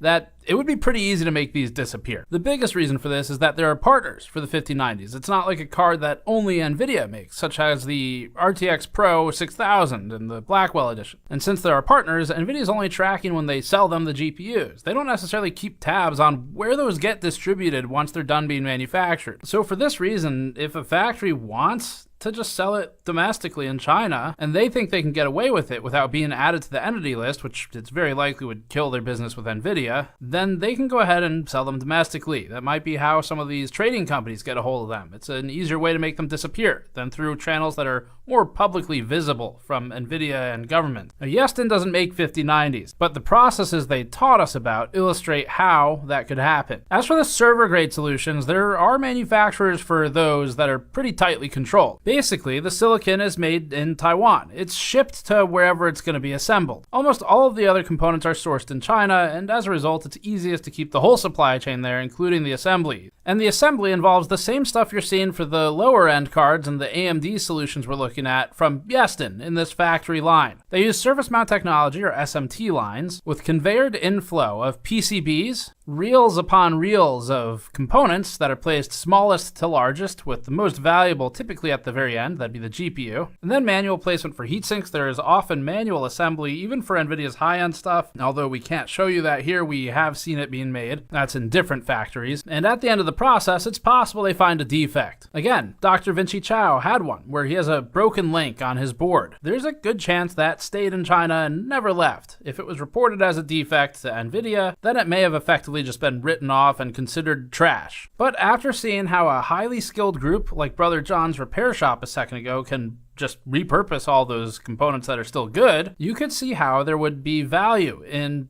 figuring out a way to make that board disappear, even if it's supposed to be in the trash. This comes back to NVIDIA's turning a blind eye, because they'd eventually notice it from the serial number popping up somewhere, but maybe they choose not to. And besides, once someone has it, especially in China, there's not a ton they can do anyway. That's a look inside the manufacturing process, which we felt was an important piece to this story. Let's move on to the next stop. My favorite place to go in the world, Taipei, Taiwan.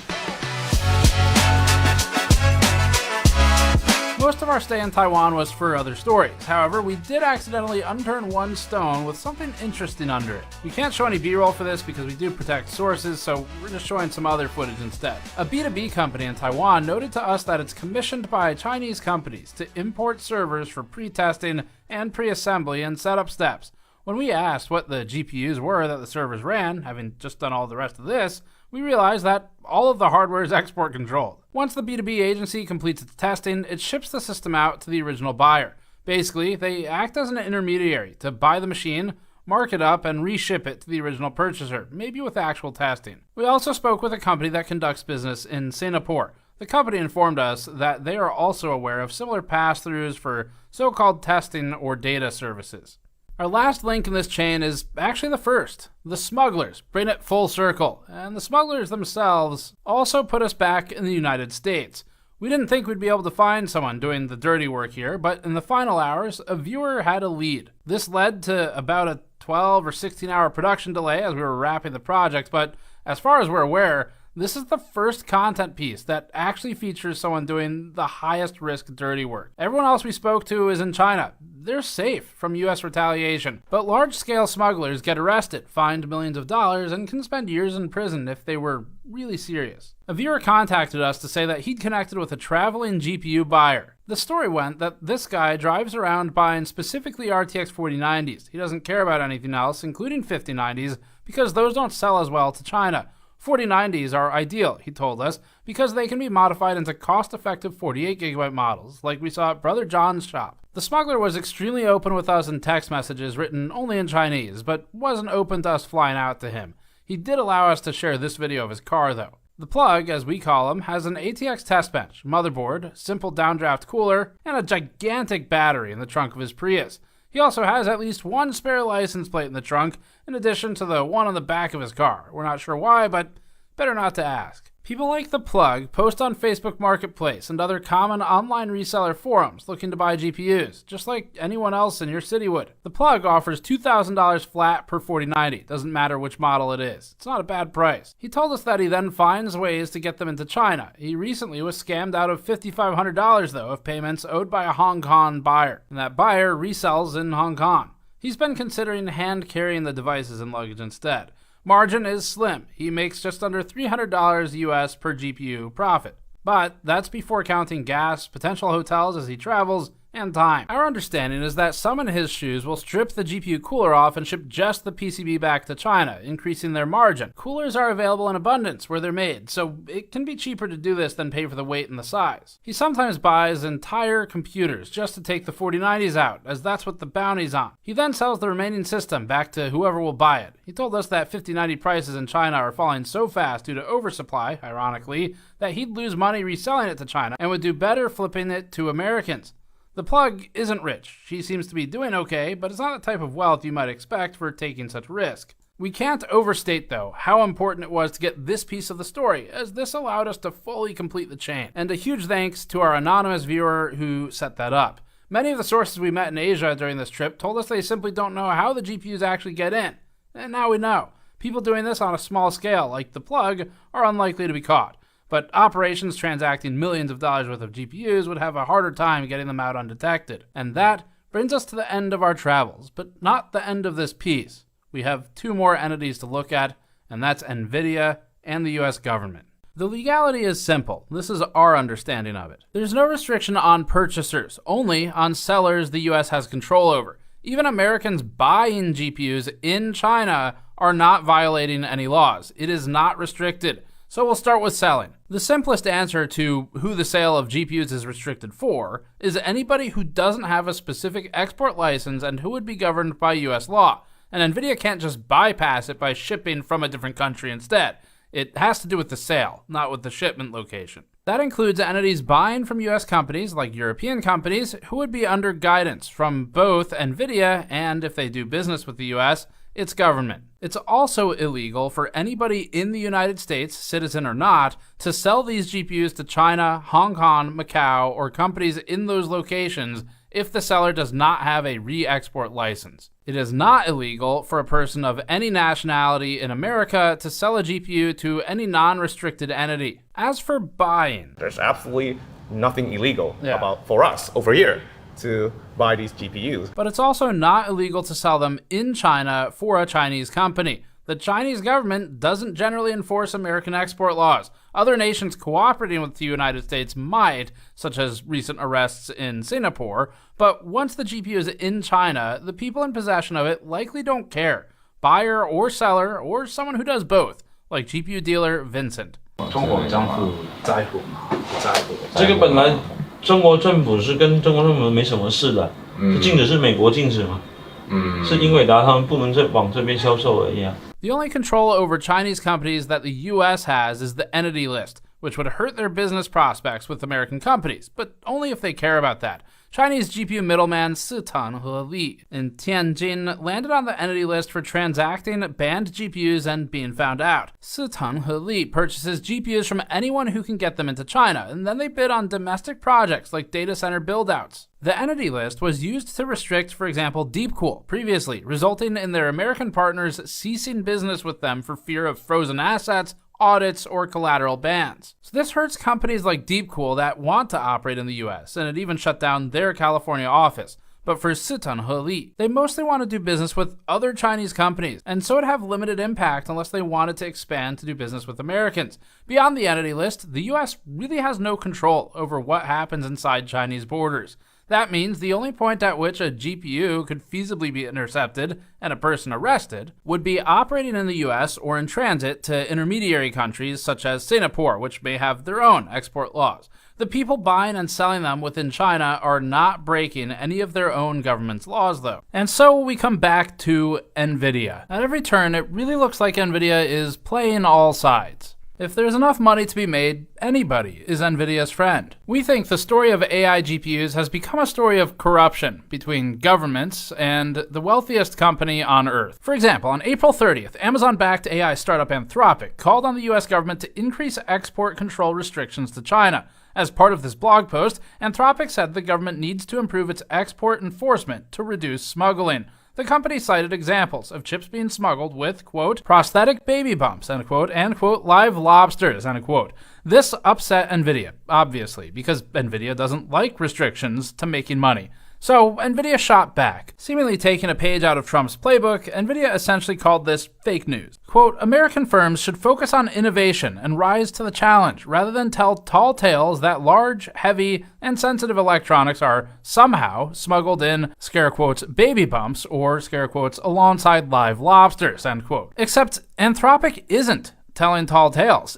It's right. A 2022 video that we uncovered showed a security check at Zhuhai, a port in Guangdong. It's not far from Shenzhen, wherein a woman with a prosthetic baby bump was shown to have been carrying CPUs and iPhones instead. The report made it to customs.gov.cn, stating that she arrived from Macau, a common go-between, similar to Hong Kong. This story got international attention in technical media, and we reject the possibility that NVIDIA wasn't aware of it. We found the official Chinese government posting about smuggling from Macau. Imports to most of China are taxed, and so tax evasion coupled with smuggling will increase margin on the electronics rather than sharing it with one of the two governments. If you're already breaking a US law, it seems some just go for a hat trick and increase the profits. As for the lobsters, that's real too.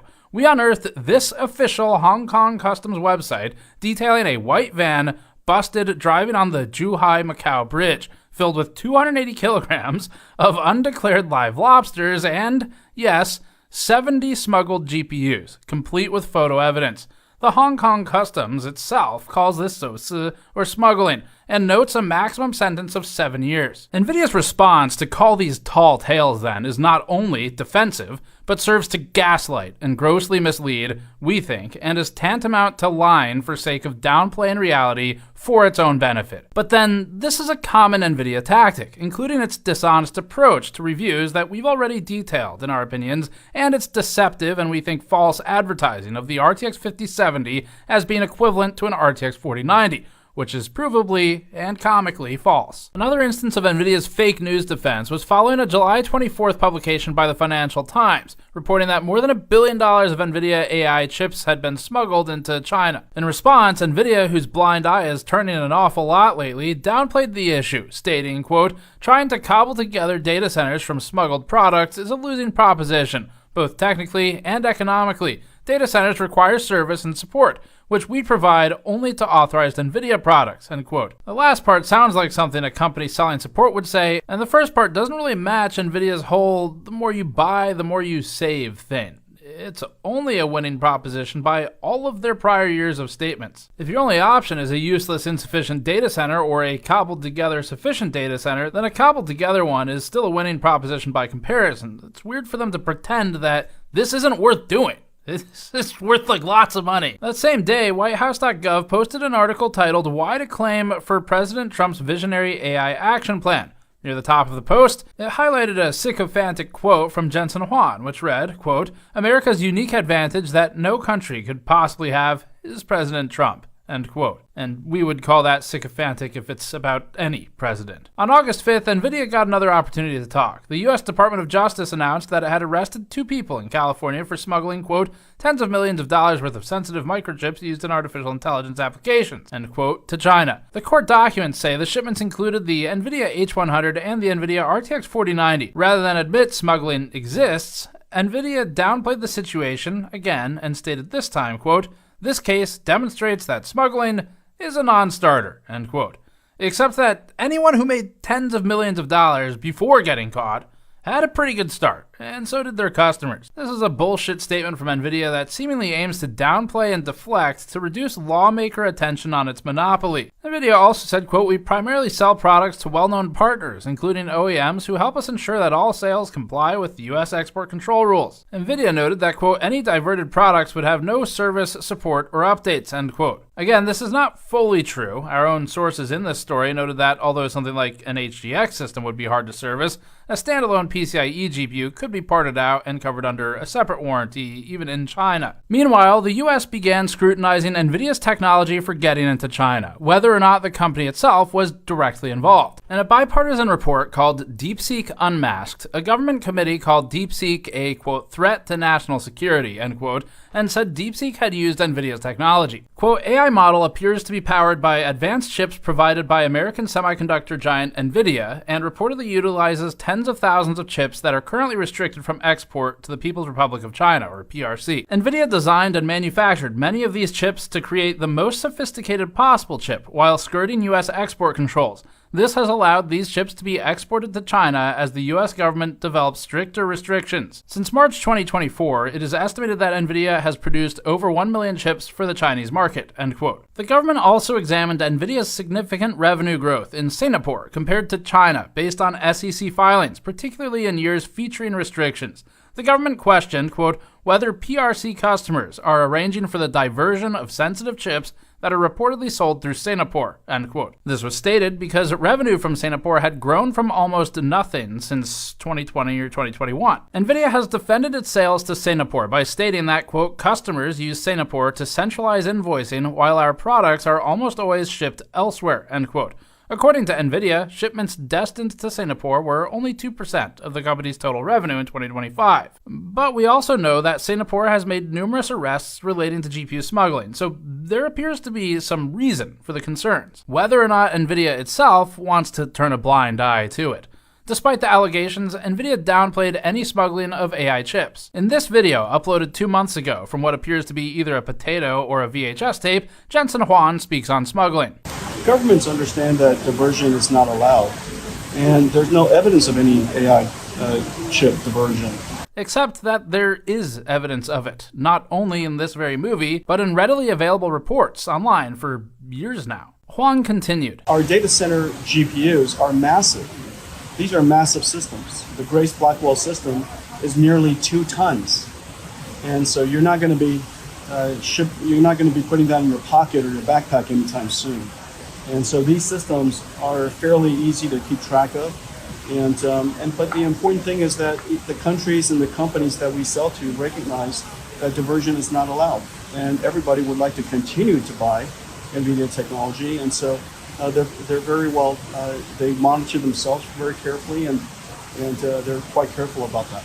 This one's interesting. He's right in that it is much harder to smuggle Grace Blackwell or Hopper HGX class systems completely. Dr. Vinci Chao's statements align with this. It's very hard to get like a full HGX system, right? But it still happens. At least one of NVIDIA's GPU and server customers in another country told us that they facilitate intermediary transmission to China and in fact showed us the server racks on site in their facilities. We weren't allowed to film them, so this footage is from Computex instead, but we saw them. A separate representative told us that document forgery through third-party countries can also disguise such transshipments. One middleman told us on camera earlier that an NVIDIA distributor gets parts into China, a downchain factory, and not the one we're showing right now, in case NVIDIA has its famed Journal of Retaliation out, told us that NVIDIA's QC rejects sometimes end up repurposed and kept in China, salvaging the GPU and the VRAM and scrapping the rest.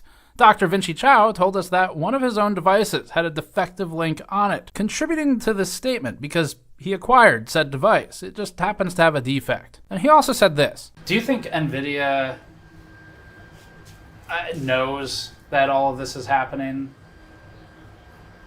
I'll be surprised if they don't, right? Yeah. I'll be surprised. Right? I would be really surprised if they don't. Right? These are very expensive items. Yeah. Right? I would imagine you would keep track of everything, right? Yeah. I don't know. Is that? Yeah, it's hard to know what they can do, what they plan to do with all these defective parts.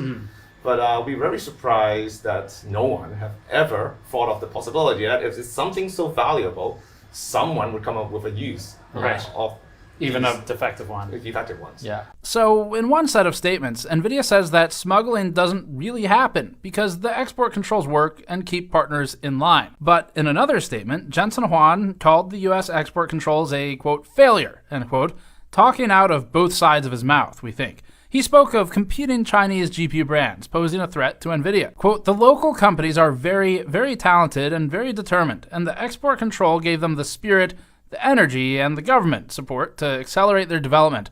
I think, all in all, the export control was a failure, end quote. But the stakes and the dollar signs for NVIDIA had increased. Jensen said NVIDIA's market share in China had dropped from 95% to 50%. And in NVIDIA's May quarterly earnings before the H20 exemption and revenue share, Jensen Huang said the company's data center business in China was done. Quote, however, the $50 billion China market is effectively closed to U.S. industry. The H20 export ban ended our Hopper data center business in China, end quote. Or, as Jensen says, the China market is worth one Boeing. The Chinese market in a couple of years is probably about $50 billion. The market we've left behind is utterly gigantic. $50 billion, just so you have a feeling for that number, $50 billion is like Boeing. Probably not the best example, but okay. Let's look back at the timeline one more time for these export controls and NVIDIA. This time we'll focus on highlighting NVIDIA's side of things, which is its relentless appetite for global domination. The October 7th, 2022 Biden administration export controls had a stated goal of, quote, protecting U.S. national security and foreign policy interests, end quote, by implementing new export controls restricting China's ability to build high-end semiconductors, including for the development of supercomputers. There was an included goal of staving off the potential for China to develop, quote, nuclear weapons and other military technologies, end quote. Blocking the H100 and A100 led to NVIDIA creating an export-compliant A800 at about 70% of the speed of an A100 for the Chinese market. A year later, on October 17th, 2023, the U.S. Department of Commerce updated its export compliance and restricted NVIDIA's A800 chip as well, alongside the newer China-targeted H800. Weeks later, on December 6th, 2023, NVIDIA told reporters in Singapore that it would be working on another new chip that would comply with the U.S.'s new restrictions. On July 13th, 2025, which was after Donald Trump won the 2024 presidential election, but a week before he took office, the outgoing Biden administration tightened export controls by introducing national chip caps for many countries, except for 18 allies. That's the AI diffusion rule we spoke of earlier, and it would have gone into effect in May. NVIDIA, who had remained relatively quiet about the regulations up until this point, criticized the restriction and made an attempt to appeal to the president-elect, stating, quote, it makes no sense for the Biden White House to control everyday data center computers and technology that's already in gaming PCs worldwide, disguised as an anti-China move. The extreme country cap policy will affect mainstream computers in countries around the world, doing nothing to promote national security, but rather pushing the world to alternative technologies. AI is mainstream computing, ubiquitous and essential as electricity. This last-minute Biden administration policy would be a legacy that will be criticized by U.S. industry and the global community, end quote. Seems like NVIDIA tried to also set up an appeal to the president-elect, stating this, quote, we would encourage President Biden to not preempt incoming President Trump by enacting a policy that will only harm the U.S. economy, set America back, and play into the hands of U.S. adversaries, end quote. This is where in the timeline we'd hit the $1 million dinner and then the ensuing unban of the H20 chip, but we've already covered that. Later that month, on April 30th, Huang said this of Trump. Without the president's leadership, his policies, his support, and very importantly, his strong encouragement, and I mean his strong encouragement. Frankly, manufacturing in the United States wouldn't have accelerated to this pace. A month after the Mar-a-Lago estate dinner on May 7th, the U.S. Department of Commerce confirmed that it will not implement the AI diffusion rule that NVIDIA campaigned against and that was created under the Biden administration. The rule was supposed to go into effect a week later, on May 15th. This does not unban GPUs like the H100, 5090, B100, and so on. Following the termination of what was supposed to be a rule to address national security implications, the Department of Commerce, now under President Trump, stated, quote, The Biden AI rule is overly complex, overly bureaucratic, and would stymie American innovation. We'll be replacing it with a much simpler rule that unleashes American innovation and ensures American AI dominance, end quote. NVIDIA predictably celebrated this statement. The company, which has been begging to sell to China while also praising Taiwan's importance, now took an America First posture, collecting countries like Pokemon. Quote, "We welcome the administration's leadership and new direction on AI policy. With the AI diffusion rule revoked, America will have a once-in-a-generation opportunity to lead the next industrial revolution and create high-paying U.S. jobs, build new U.S. supply infrastructure, and alleviate the trade deficit," end quote. And job creation promises coming from this company in particular are interesting, but they are playing all sides here consistently. Later that month, on May 28th, Juan spoke with Mad Money host Jim Cramer. He stated, quote, "When he rescinded the AI diffusion rule, it was a visionary move, it was a bold move, and he recognizes that there's an AI race and we're not alone. And he wants America to win." June 23rd, via Reuters, an official of the U.S. State Department, which didn't reply to Gamers Nexus, except the department did send us 3 out-of-office autoresponders, warned of deep-seek military and intelligence operations and warned of the use of shell companies, they called them, in Southeast Asia to circumvent export restrictions. The report mentioned that DeepSeek had, quote, "large volumes," unquote, of high-end H100 chips, which are banned in China. NVIDIA didn't like that and responded to Reuters and stated, quote, "We do not support parties that have violated U.S. export controls or are on the U.S. entity lists." Also saying, quote, "With the current export controls, we are effectively out of the China data center market, which is now served only by competitors such as Huawei." Turning a blind eye to the situation, NVIDIA added, quote, "Our review indicates that DeepSeek used lawfully acquired H800 products, not H100, end quote. 3 days later, on June 26th, the information reported that DeepSeek's next AI model had been delayed due to a shortage of NVIDIA AI GPUs in China. This directly contradicts Juan's comments that export controls, according to him, do not work. July 4th, Bloomberg reported that the Department of Commerce, which also did not reply to Gamers Nexus's emails, was preparing new export controls on Malaysia and Thailand to reduce chip smuggling. Interestingly, Singapore, which now comprises a significant portion of NVIDIA's revenue, was not on that list, despite being a known smuggling pass-through. July 10th, Bloomberg reported that Juan and Trump were scheduled to meet again ahead of the CEO's planned trip to China. Days later, on July 14th, NVIDIA confirmed that it will resume sales of H20 chips to China, with Juan stating, quote, "The U.S. government has assured NVIDIA that licenses will be granted. NVIDIA hopes to start delivery soon," end quote. On the 15th, a CNBC Business News anchor said this. He really just pulled off something that few tech CEOs have managed. He played both Washington and Beijing, and he won. Jensen has stayed disciplined and diplomatic with a clear message, and that is NVIDIA's dominance serves America's interests. On the 28th, the Financial Times reported that the U.S. Commerce Department was not going to make tough moves to tighten export controls to China. This is in spite of several congressional members warning the administration not to loosen the U.S. export controls for AI GPUs. Several national security experts also voiced concern by sending a letter to the U.S. Commerce Department, which read, quote, "We write to express our deep concern over the recent decision to resume exports of NVIDIA's H20 chips to China. As policymakers and professionals with a background in national security policy, we believe this move represents a strategic misstep that endangers the United States' economic and military edge in artificial intelligence," end quote. On August 11th, we got the comments about the U.S. potentially allowing Blackwell chips to be sold to China as well for 30 to 40 or 50% of a revenue share,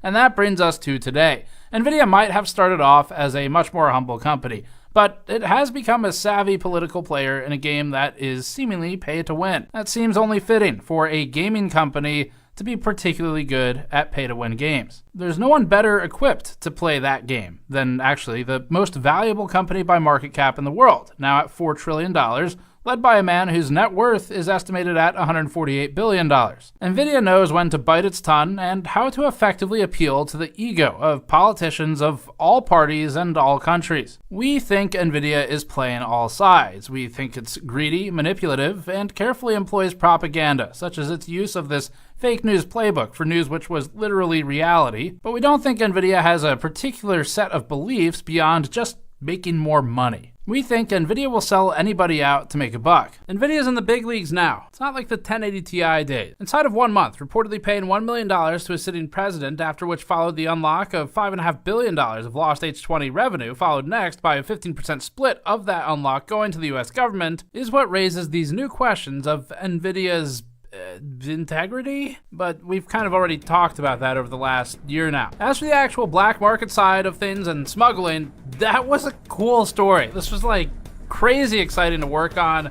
I loved actually being out in the field and meeting all these people. Like we set up some of it in advance, but a lot of people we met on the ground there, we were able to like actually get to the bottom of something. It's pretty cool. We've learned that common methods include factory so-called QC defects, or sometimes real ones, where they repurpose hardware that might otherwise have been written off by, especially NVIDIA, as just trash. But people with the right skills can reclaim it. We learned about the other method of hand carrying items in, like with students or actual smugglers on the ground in the US facilitating the transfer of the GPUs. And of course, we learned about suppliers through third-party countries, among other methods. So we did answer the question that we had going into this, which was all about how these cards get in. Again, we loved working on this story and meeting all of these unique people. Each person played a key role in helping us find the next person and allowing us to complete the first public, on-record, start-to-finish cataloging of a smuggling pipeline for high-end silicon. Our sincere thanks to everybody who made this possible and appeared on camera with us, including our viewers who funded it. And a big thanks to my team working on this project. Vitaly, Andrew, and Mike spent about a month training Tannen how to use a camera, because we needed a camera operator for this trip, and he's a writer. Vitaly helmed overall production, organization of the files, and cutting of the 12 hours of footage initially. Andrew led the artistic efforts, worked on the new products, did the great scene transitions you saw, and general graphics. Tannen was on the camera, and worked with me in Asia for 3 weeks on this story, and during a lot of travel. Tim, on the team, handled the bulk editing of the informational sections and the timeline for this video. And Ben compiled hundreds of pages of research and worked directly with me throughout the process to figure out what the hell this story was gonna be. Thanks to Ryan for doing the black market logo as well, and all of the other contributions in between, like from Aaron Pauly and Matthew Kichihifi on some of the music contributions. Thanks for watching. Subscribe for more. We have more of these in the works. And go to store.gamersnexus.net to support this directly. Thank you.